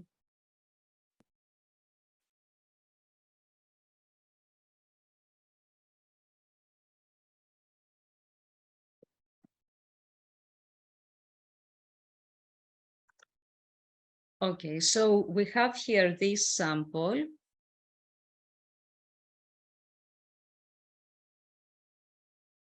Do you still see my features here? Yes. Okay, so this is where you change the light. Mhm. You can see the difference. And this is where you can choose how many of the LEDs you can have on.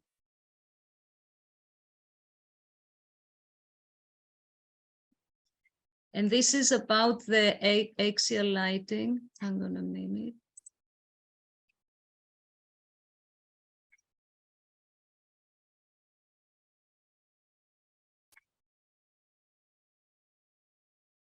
So you can also do it from here. And this is what I was talking about with the axial lighting and how much it actually makes it or breaks it. Now you see how the image is trembling. This is, it's actually very, very difficult, and it needs a lot of patience to use that dyno for fiber identification. That trembling is because I am touching the keyboard on the bench where I have the microscope. So it is that sensitive.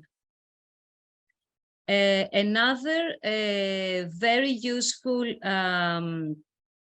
feature I have found in the Dino software are these little things here, where you can, let's say, I think this is flux because I saw this nodular thickening, and you can do things like that, or you can even write things on it. And you can draw many different things. Of course, I don't use it for that one, but when you have the Z or S twist, I also use that one. So imagine that this were a thread instead of a fiber. But I also have found these features very, very useful in when using the Dino-Lite. I don't know if you want me to share something more. Yes, I think. Okay. What would you like me to talk about more? Have you got any questions about this dyno? Yes, Teresa. So you have the one MT8A, right? The with the higher magnification. Yeah, the one I can't remember by heart, the one I saw you.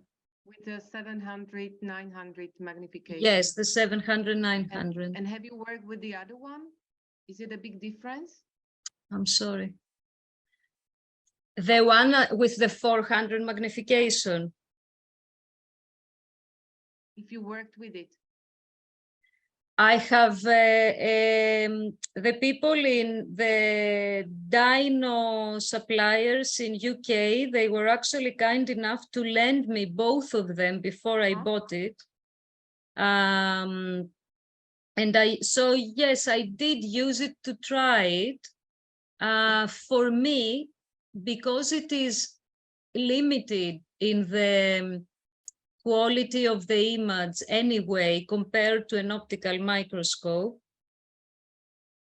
for me, I felt that the higher magnifications gave me better results or better chances to get a good result. This is the best way to put it. Of course, it is a bit easier to use because the magnification is lower, the depth of field is higher. So it's not that difficult. It's very, very difficult to work with this dyno. It's not very easy. Yeah, I'm asking also because I bought this backlight for my Dino-Lite, which has only up to 220 magnification. Okay, the backlight. And it's almost impossible to sharpen the image. I mean, you see the fiber, but it's so small. You cannot make it on your screen bigger than few millimeters thick, and you cannot recognize the basic features of the fiber then. I mean, because you have, because the magnification is flex. not enough. Probably. With 220, I think it's very hard to do fiber identification. Yeah. I have been using a backlight with my samples when they're on microscope slides, not the one provided by Dino, just because in conservation we use light boxes a lot. So this is what I have been using. It's the same thing, actually. Mm-hmm. You put light through your sample. It does work very well. But it's not, I don't think, I think the problem is not the backlight in your case. I think it's the magnification. It's the Dino-Lite, of course, the magnification. And we have also the question from Claire. What about doing a cross section of a fiber using the Dino? Have you ever tried? Yeah, I mean, it's the same way you would do cross sections anyway. Hang on a minute. I will stop sharing and I will start sharing in a minute. Just let me try and find it. So you would need to prepare the cross sections. And that is the tricky thing with cross sections. Other than that, one thing I have to say is that I also got the Dino-Lite because I had this Dino-Lite because I had to work a lot of my time at a place that I did not have access to an optical microscope. So this was the reason why. With some cross sections, especially with fibers like cotton or silk that are very, very fine and completely transparent, I'm talking always about reference, so new textiles now, okay? I was not able to find my fibers on the sample with the Dino. So I had to wait until I had access to an optical microscope, and then I found them using the optical microscope. I put a spot and then I went there with a Dino. Of course, it's tiny always because it's like 2.5 centimeters, but that's huge for these magnifications. So it's even harder with cross sections. That's one thing to remember. And you could never get away with it if you didn't have the proper stand and base. You can miss it. The movement by hand is so big compared to the magnification that you can actually completely miss it.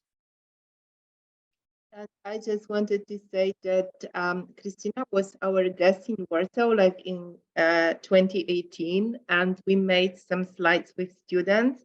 We still have them, but we cannot see the fibers with our microscopes because the single fibers are not, I mean, the microscopes with this magnification up to 220 will not see them. That's like, but you can see with the naked eye that there is something, but not with the microscope. So Yes. Let me... any questions or comments about large magnifications and whether you think it's worth it to buy it?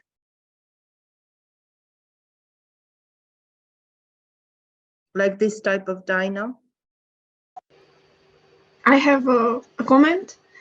I don't know if if Christina said that, but I mean, when I first looked to a microscope from Dino-Lite that would have a bigger magnification, because firstly I had the 220 times magnification one, and then I thought about buying one with 700, 900 magnification, and I got one.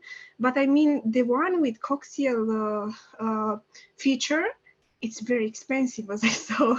It's much more expensive than the previous edition, which is also Edge, but it doesn't have this feature. So for now, I decided, and I got one without this coaxial. Yeah, I mean, and it was very interesting because in countries like, I don't know how it's with people that are very well connected with the providers and so on. But for example, from Romania, the price was very, very high, even for this one. And I chose to order, even if I was a little bit afraid that it will be maybe a little bit risky, but I chose to order from a site in Germany, but it's called Profi Shop. And they had like, I think I paid 300 euro or 250 euro less for the same model. They were very cute, very serious. And they sent everything with, you know, you have a warranty and everything necessary, and the collaboration was really good. And if somebody is interested, this Profi Shop is online, they are very good. But in Romania, we have somebody that has a store, and they also offer a small training on how to use it. And that was amazing with my first Dino-Lite. When I took it, I didn't know anything, and it was somebody that stayed with me like 3 hours, even if he was not sure that I'm gonna buy it, and he explained to me a lot of things, and he told me that I can obtain really good results, even if I don't have the best Dino-Lite on the market, if I know how to adjust some features, for example, the white balance and stuff like that, especially if I'm not working only with fibers, but with pottery, because this is another interesting thing that in pottery, for example, you need to have the proper color. People that are working with pottery are interested in the clay features, and they want to see also the color, and they use Mansell to give the Mansell code, but it's also important to have a good photo that reflects as best as possible the color of the object. If we are working with, for example, spindle wheels that are made of pottery sherds, and they are made of amphoras, and maybe there are people interested in see the type of the amphora that was used to do the spindle wheel and so on. Yeah. So this was my my comment. And did you get it? Have you tried it? Yeah, it's right here. I tried it. I tried it up to this moment only on modern fibers because it's a recent acquisition, and it's. I mean, I'm impressed. It's good for at least on modern. Maybe I know that it's not as good as the one with the coaxial light, but I hope I will do.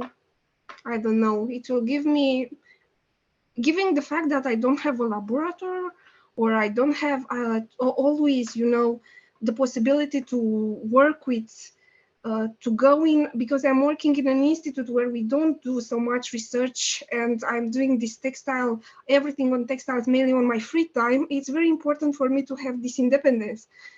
And I also want to say about this model that I tried it a little bit with Irina. I saw that Irina Petrovic is also here, and I was to her museum. And I want to show you my stand, because my stand, it's a small one. Oh, I think here. It's like that. It's not so big, But what I observed is that having a smaller stand, it gives you somehow a better, how to say, it's not trembling so much. The one that you can extend with these models that have a higher magnification is very difficult to keep the focus. Yeah, this is what I observed while trying to test this one with a bigger magnification. The other one with 220, I think it works fine also with the stands that have more arms and you can, yeah. Yeah, I'm sure you're right about that. This would be a better stand for that. Even if I took it based on also on the price considerance and it was cheaper, and I felt sorry that maybe the other one is better. Now I'm really happy with my choice. And I think it's, at least for these ones with bigger magnification, it was a good thing. Yeah.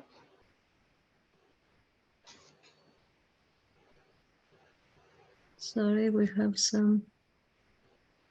I just wanted to add, for the stand, I always carry a screwdriver to make it stable. And it's actually the one that we got as a present at Purpure Vestes in Granada. It's extremely useful. And then there is the message from Carol, and I see Petra's hand raised. So I cannot collect sample because I analyze textiles and museum objects.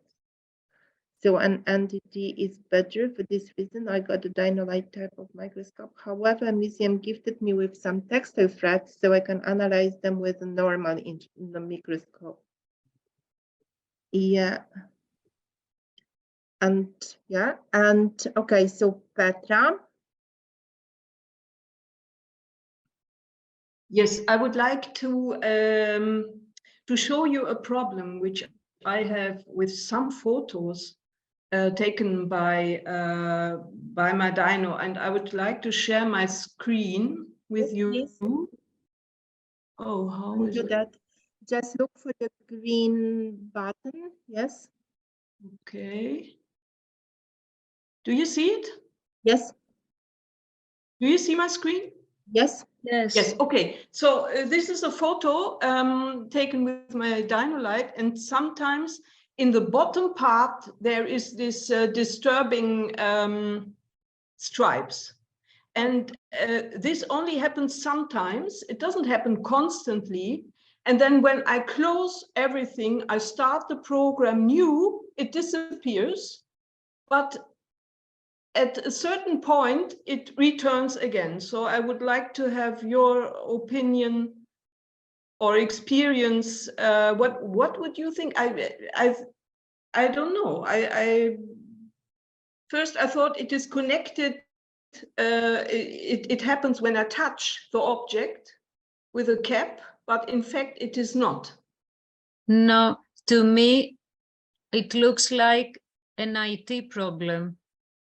Okay. So to me, it's like you somehow lose good connection. Okay. So what the Dino sees is not transferring well to your computer. So maybe it's a problem of your cable or the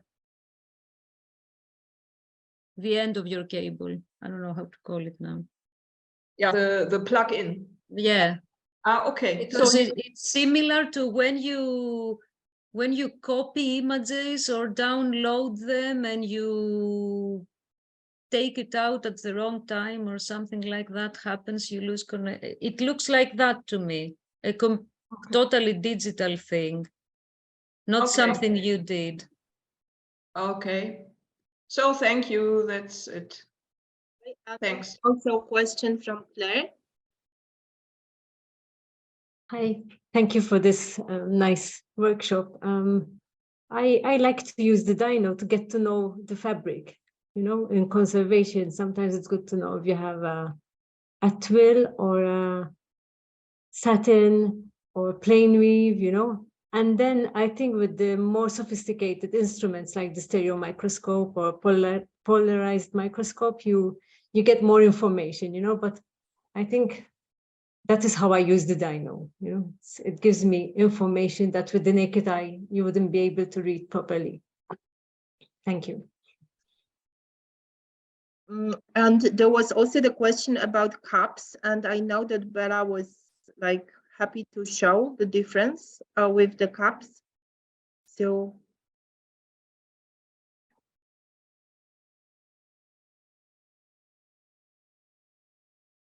Before Bela's, I wanted to add that what I have found invaluable with Dino, apart from the fact that you can take it anywhere, is how easy it makes it for you to take endless measurements of the fibers and the threads.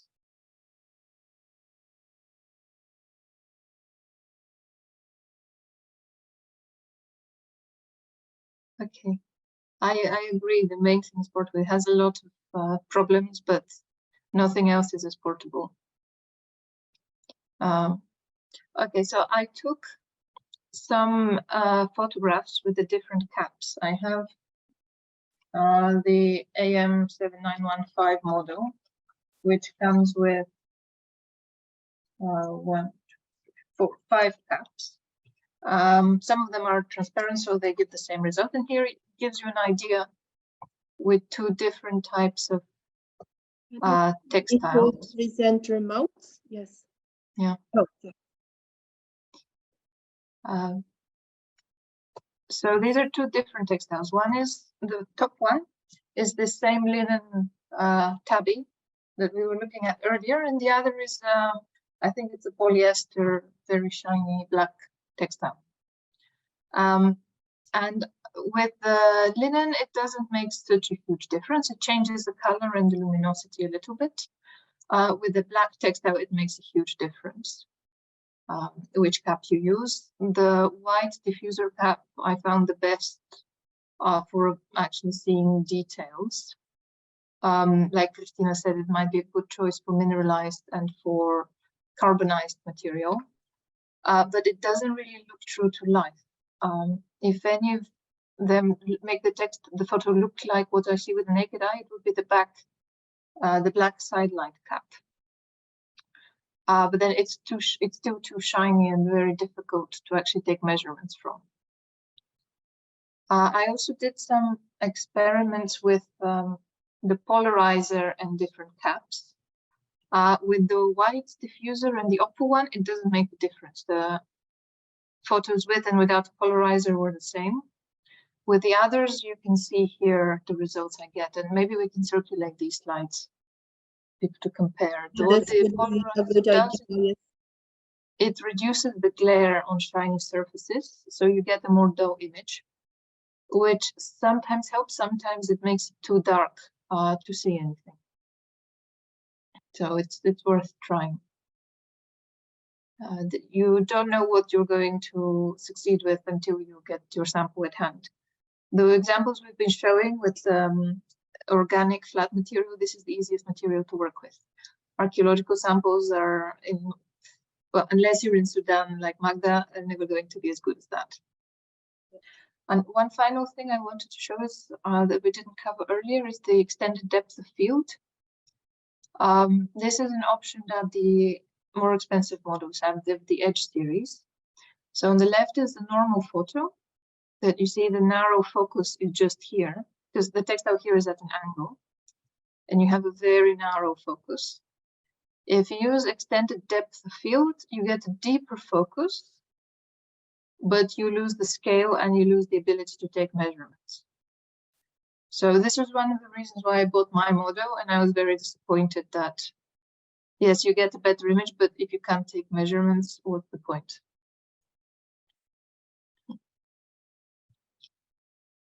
Okay, thank you. Any comments on that? And if I may add one comment to the caps, if you have time, you can just experiment with them, because also a lot depends on the light in the room in which you're working.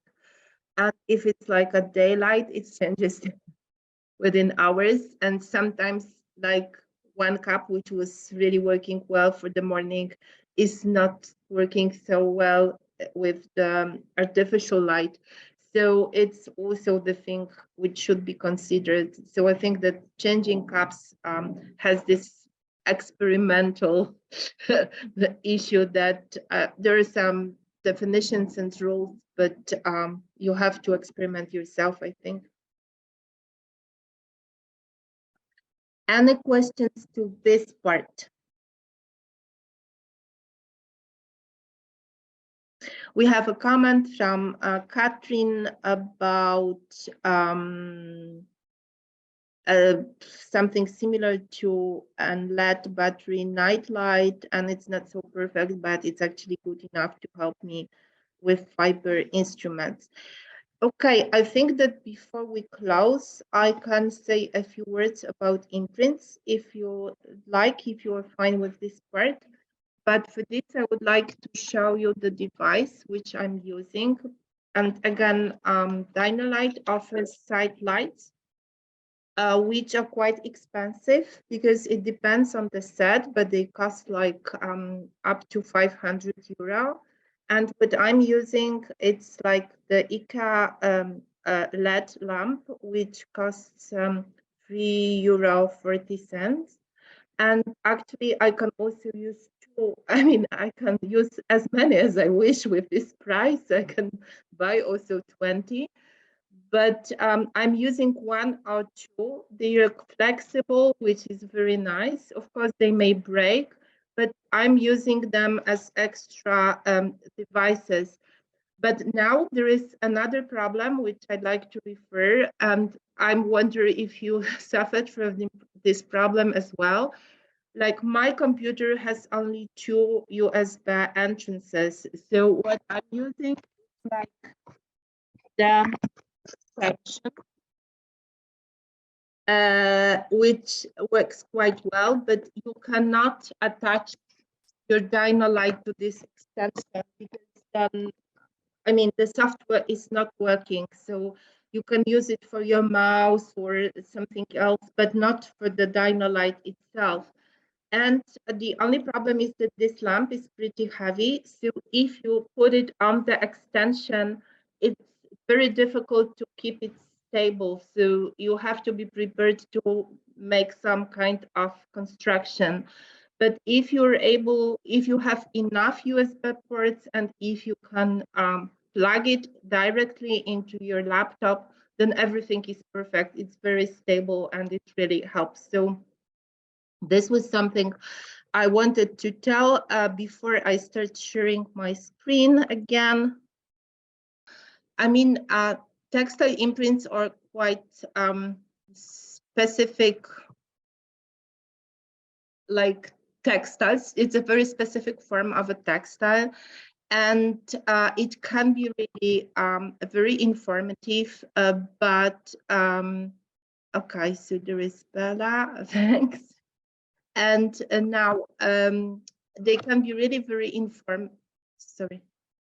They can be really very informative about many things. And here are like experimental samples of threads. Here are threads, cords, and leather tongues, which are recorded by me on the clay lamps of clay from the undersides of clay settings from Bronze Age Greece, and this is the material I'm working on.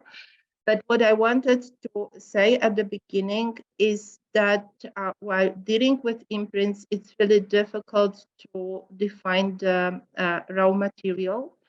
And if the imprints are made like in laboratory conditions, if you know exactly what was impressed, and there was a very good experiment made once by Karina Gramer, you can really see the difference between the different type of fibers. But one has to remember that with like excavated imprints, the conditions are not the same as the experimental one. There are huge differences in the quality of the clay on which the imprints were impressed. And I think that from these pictures, it shows that sometimes it's really difficult what you are working with. And for this, I think that it's not really possible to define the specific raw material based on its imprint on clay. Another issue which should be considered is that imprints do not preserve the actual dimensions of textiles. They are always deformed, and they are deformed due to various reasons. First, the textiles themselves were pressed with clay, and then there is also the problem of deformation resulting from the drying process of clay. So this is like another thing, and we should keep it in mind. According to my experiments, I think we have no, I don't have the slide for that. According to my experiments, these deformations may result in both larger and smaller measurements as compared to the actual textiles. So I think it will be a bit dangerous to assume that imprints show smaller measurements than original textiles due to the shrinkage of clay. I think it's like we know that they are altered, but we really cannot say how much altered they are. And that's it. I think we have to accept it. There were some experiments that were suggesting what is this percentage of deformations. I tried to do that too. But again, it depends on the clay, it depends on the composition of the fabric. So it depends also how wet is the clay in the moment when you are impressing it. So I think there's so many variables that the easiest thing is like to accept that textiles which are impressed are just deformed.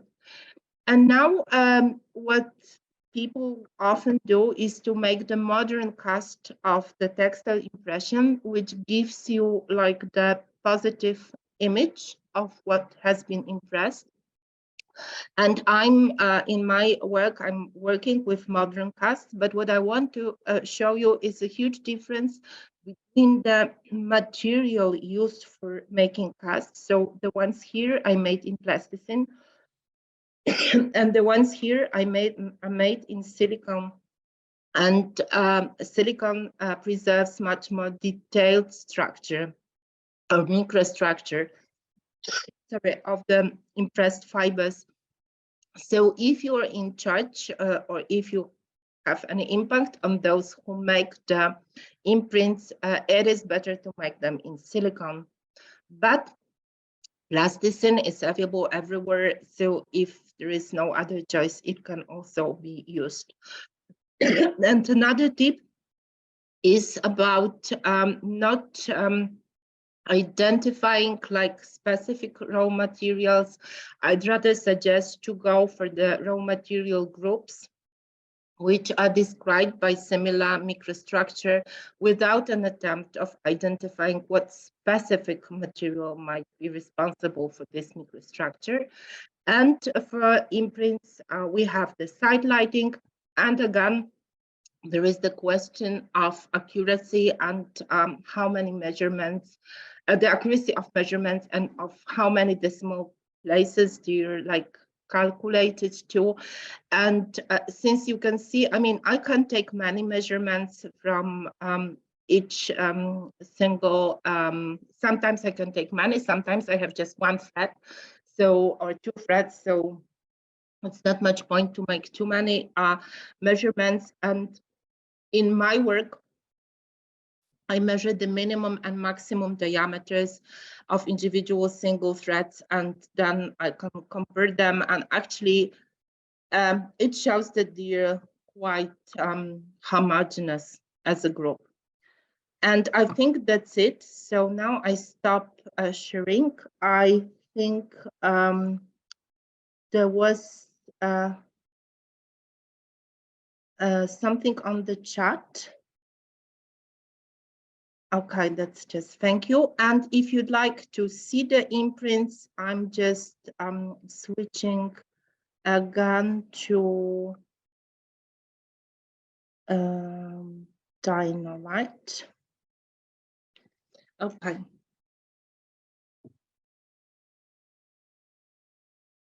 So I took with me several experimental imprints, and you will see very soon what are the problems with. I'm now in my office. I will see if it's possible that you can see it better. Okay, I think it's a bit better now. So now I'm in my office, and the light is like changing because there are like roof windows. There are guys who are making some repairs on the roof, and there are also clouds. And you can see that this imprint is not like particularly well seen. And here we have this problem with three-dimensionality, if you can see it here. So this is like not an easy thing to analyze.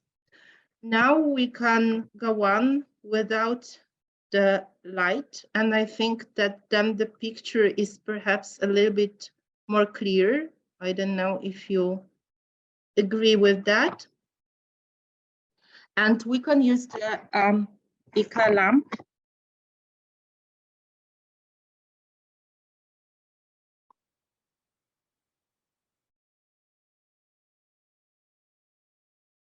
Thank you. So you can see that by playing with it, you can receive better pictures. And while I'm talking about IKEA, it's like, even for your analysis, I think it's like much better information about what is impressed. And why I'm also talking about the IKEA lamp is that this is the only USB lamp which does not interfere with the computer, with the Dino-Lite software. I tried other lamps, but they've been interfering. But so you can see like the problems which we have with an imprint, but really we can play as much as we want, trying to obtain a better picture. And actually, if we play carefully, now it's not so good, maybe like this one, this position would be better. It needs a little bit of patience. We can have like impression of what looks like the positive, at least on the photo, but we have to remember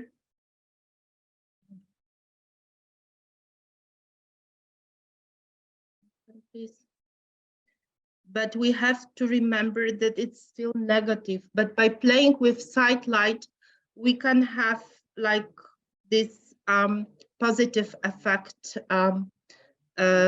option.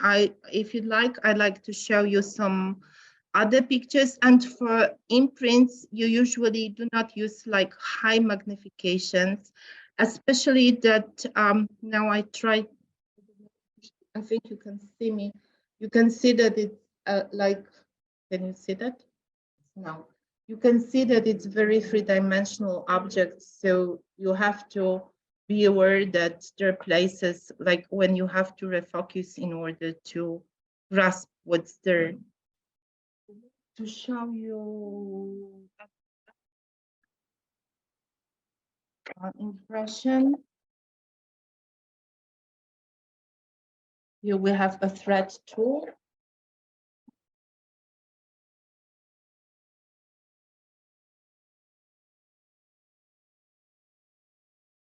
So here we have the one with the thread, and again we can play. We can try to approach like from different sides.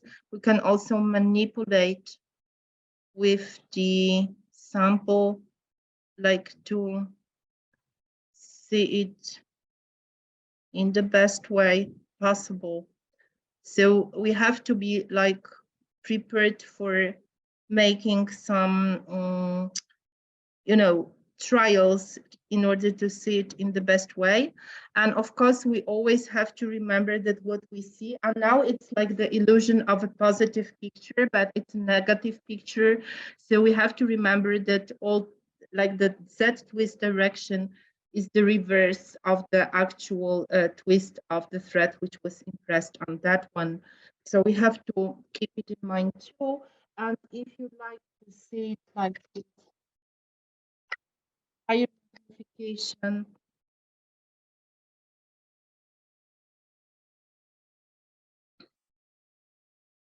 it does not change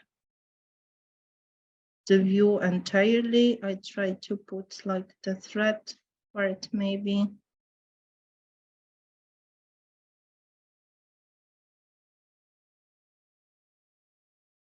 And you can again try to play with light to see like for the best results.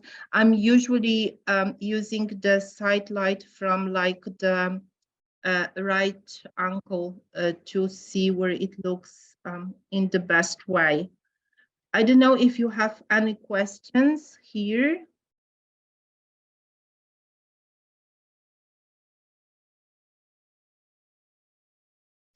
So you can really try to expose as much as you can. Even better results can be achieved if you have two USB lamps. Maybe I will stop here and just ask if you might have questions. If not, I will say a few words about making imprints.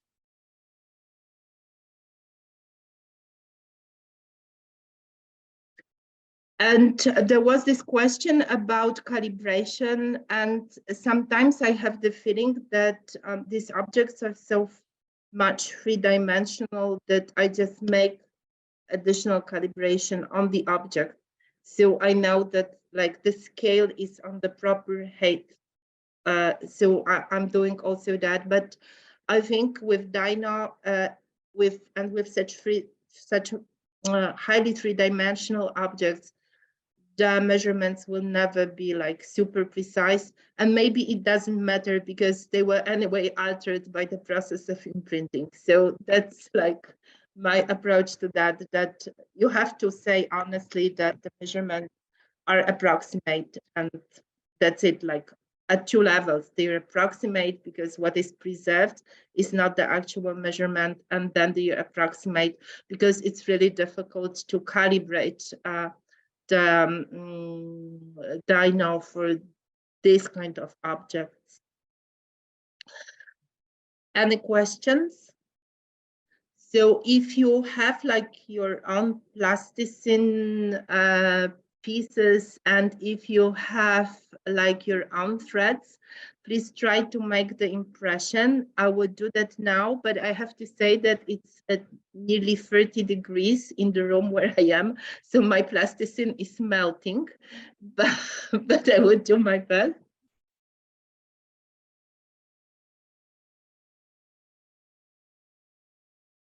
And I'm like used to the plasticine on most of the imprints. The one which is used is white.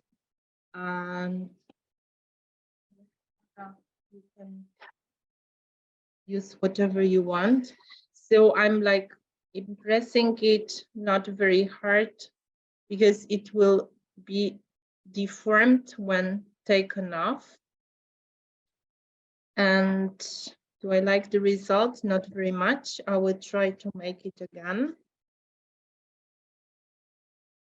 So what I'm receiving now, it's like the positive impression, but if you take the plasticine impression of actual thread, you will definitely have the impression which is negative. And now I'd like to show you the impression under Dino.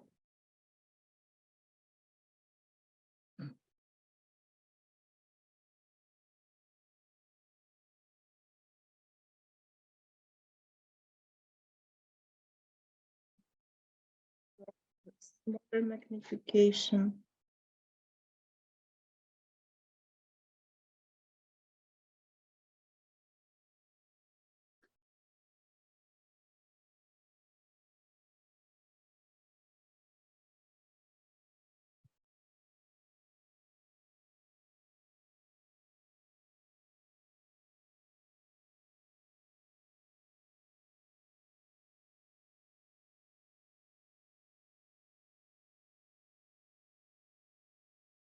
know if it's sharp enough, and we can try to have a look at it with this extra light, and perhaps it's a little bit better. So this is the LED light in the in my microscope, and I have this model like for 500 something euro, which is edge, but with a 1,3 megapixels.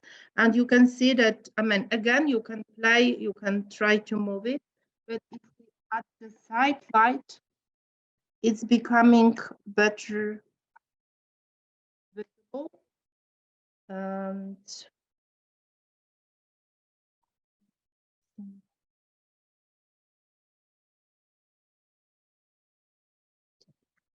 so it's becoming a bit more visible, but again, the sharpness is not like very satisfying.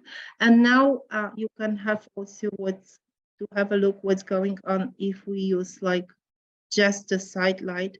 But I don't like very much what I see. I mean, it's not like a super super sharp. The photo is not nice, and it's not much what you can play, but it's not much what you can do about it. It's like not really very very nice. So what I have like tried based on the experience with the silicone casts is like to use green plasticine to make an imprint, and I will show you the difference, because I think that actually, okay, now we have also white plasticine on the same imprint.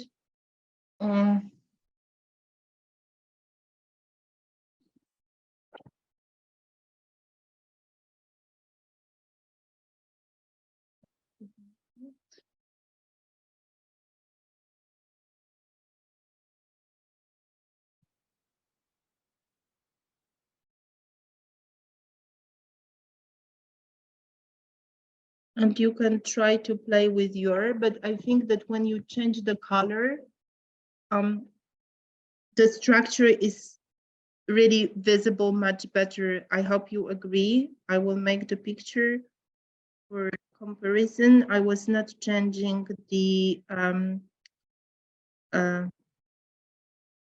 I was not changing the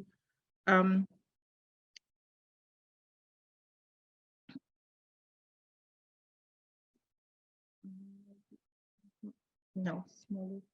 I hope you can like see the two and you can see the difference between the two. So like my tip for like field pictures would be to use just green plasticine, and I think you can get actually more information from the plasticine. So this would be my recommendation. And I'm like not sure if we will have time to discuss the use of on textile tool now. Perhaps it would be a little bit better to focus on the final discussion and to summarize what we did talk about today. And of course, if you have questions, I'm happy to answer. And then we will keep textile tools like for the separate session. I don't know what you think, but this would be my suggestion. I agree, Agata. And it's just, is it specifically green plasticine that gives better result, or any other color than white? No, it's not any other color than white. And from my experience, green and purple are really good. For some mysterious reasons, blue is not so, or navy. And I'm not, like now I'm talking about colors. It's, I don't know why, but navy would be, yellow is horrible. It's even worse than white. But I never tried red, but we can try red. But I think that somehow green and purple looks even better if I mean, the purple silicon, which was used by the TMS team, was my favorite one. On purple, you can see everything. And purple and green were the same types of silicon. I also have different types of silicon. And now Alexandra made imprint in red. Let us have a look at that one. No, I think red is not fine.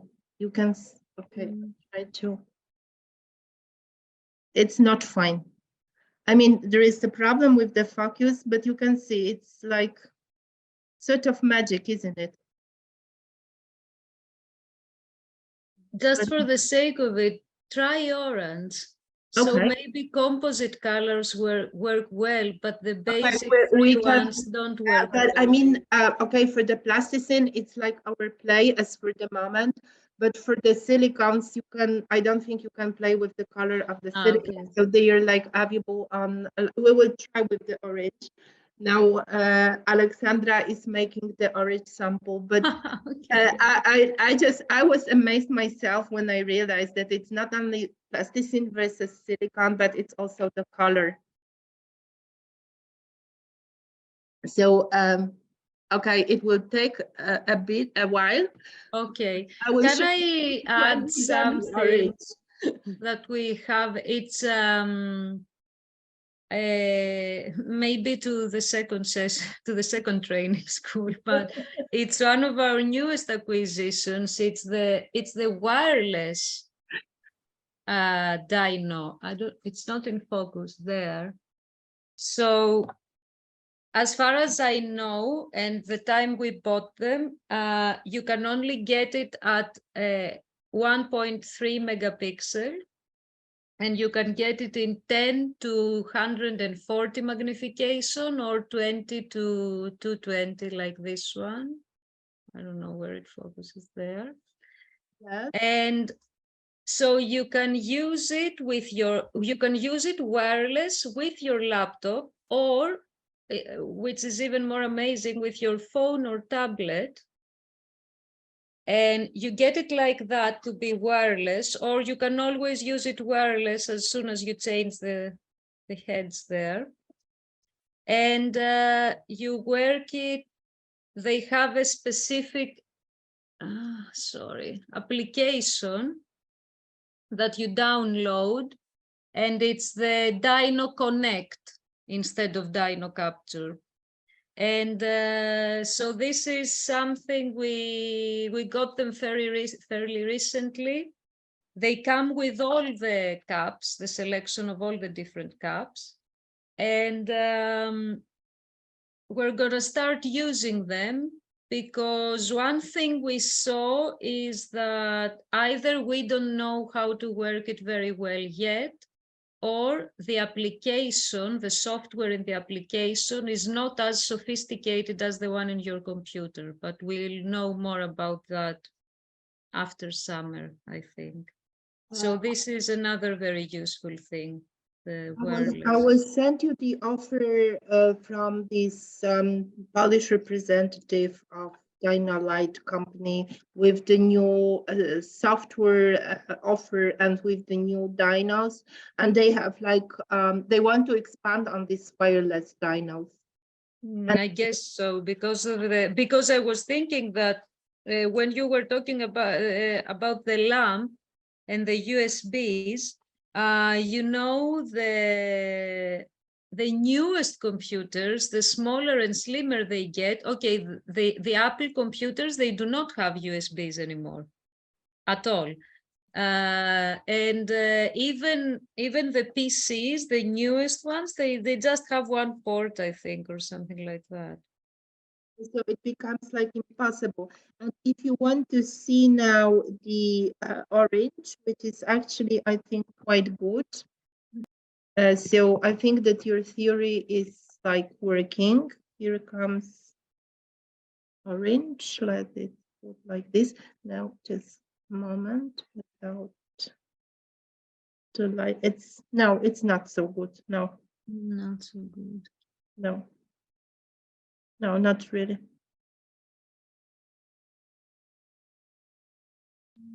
better than red, but really not good. Yeah. That's very interesting. Yeah, so I think it's a lot about how we perceive with eyes and so on. And yeah, so that's like the thing to consider. Let us like complete the discussion, because I think that while I'm recording, I'm not able to manipulate with the screen, so I cannot easily upload this offer, or I can leave you and just go to another computer and try to upload the offer from that one. So I don't know, Christina, can you take please over now, and I will try to add this offer to the chat, and if you can like go on with conclusion. Okay. And my conclusion would be to complete the paper, and we have here also the question from Yeni about experience with long distance Dino-Lite models. Long distance. Actually, the one I prefer to use with the excavated textiles is the long distance, because from what I have seen is that the long distance, what it gives you, so the one I prefer to use is the one that has 5 megapixel, long distance, polarizer, extended depth of field, everything. Automatic magnification setting, because the long distance, from what I've seen, it just allows you to focus and get different magnifications without getting in contact with the object. So this is very useful with many excavated textiles. I don't know if anyone else has been using the long distance dinos.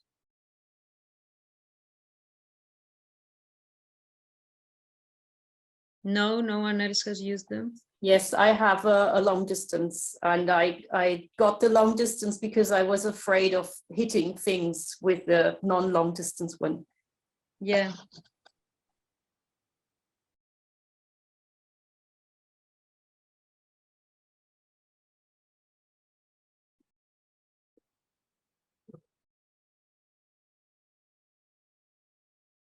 So Agata just added, because she was in contact with the dino suppliers of Poland yesterday, so they gave her, these are the new models, right, Agata?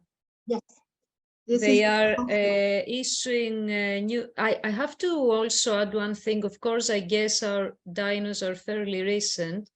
My first dino, I bought it in 2007, and it has stopped working with the Dino Capture 2.0. It doesn't, the LEDs don't switch on, to the point I thought it was broken, but then I switched back to the other program. And so of course, I think as time goes by, our models will become obsolete, I guess.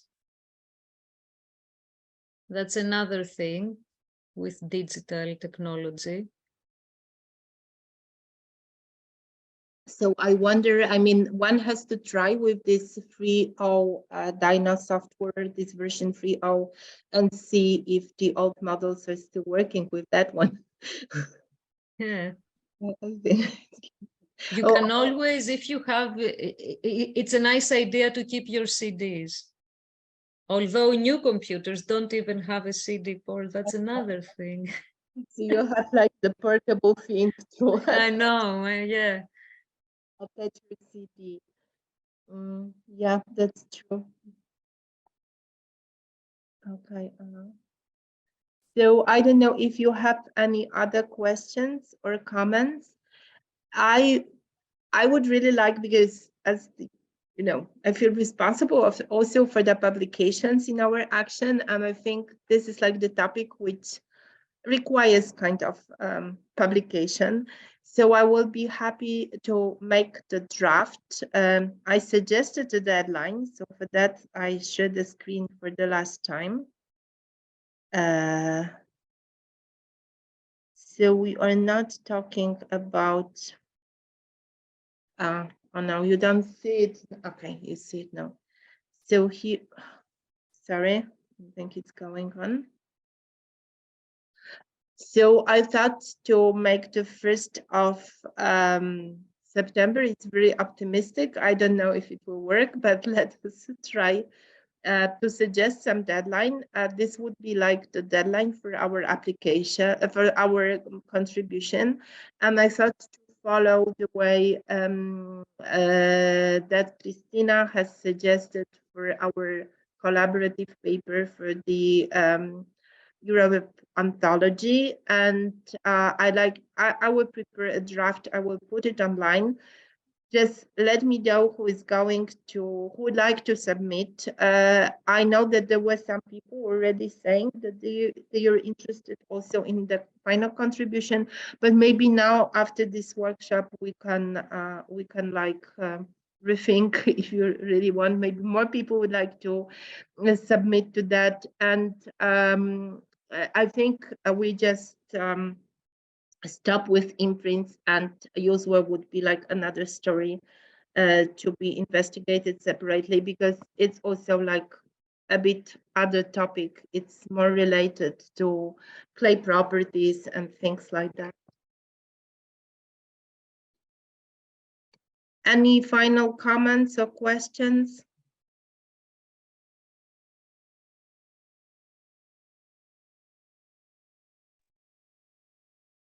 May I say a final remark?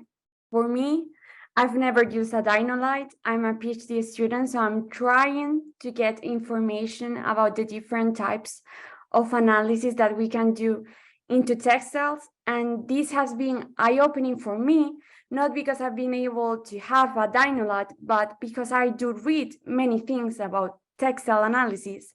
And in many occasions, I don't really get to the full details of what the experts are saying. So I think that the idea of doing a protocol is actually really nice. I especially need to say that I enjoyed the part about textile imprints, because I'm Spanish. We don't generally get textile fibers, but I think it's way more possible to find imprints.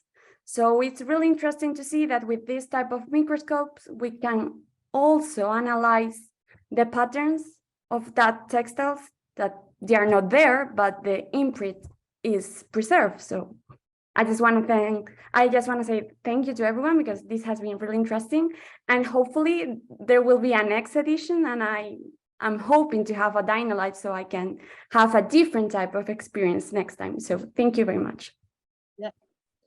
And for the second workshop, I think that Bela is very right. It would be useful to include a ceramic petrologist. I agree. I think it would be useful, because I mean, I'm lucky because I have like copies of textile tools which are used experimentally, so I can refer the user marks on them to actual textiles, and I can already say that sometimes the patterns are not common on the experimentally used textile tools and on the original ones. And there is also a big issue how to recognize the post-production marks from the ones which are coming from users. So yes,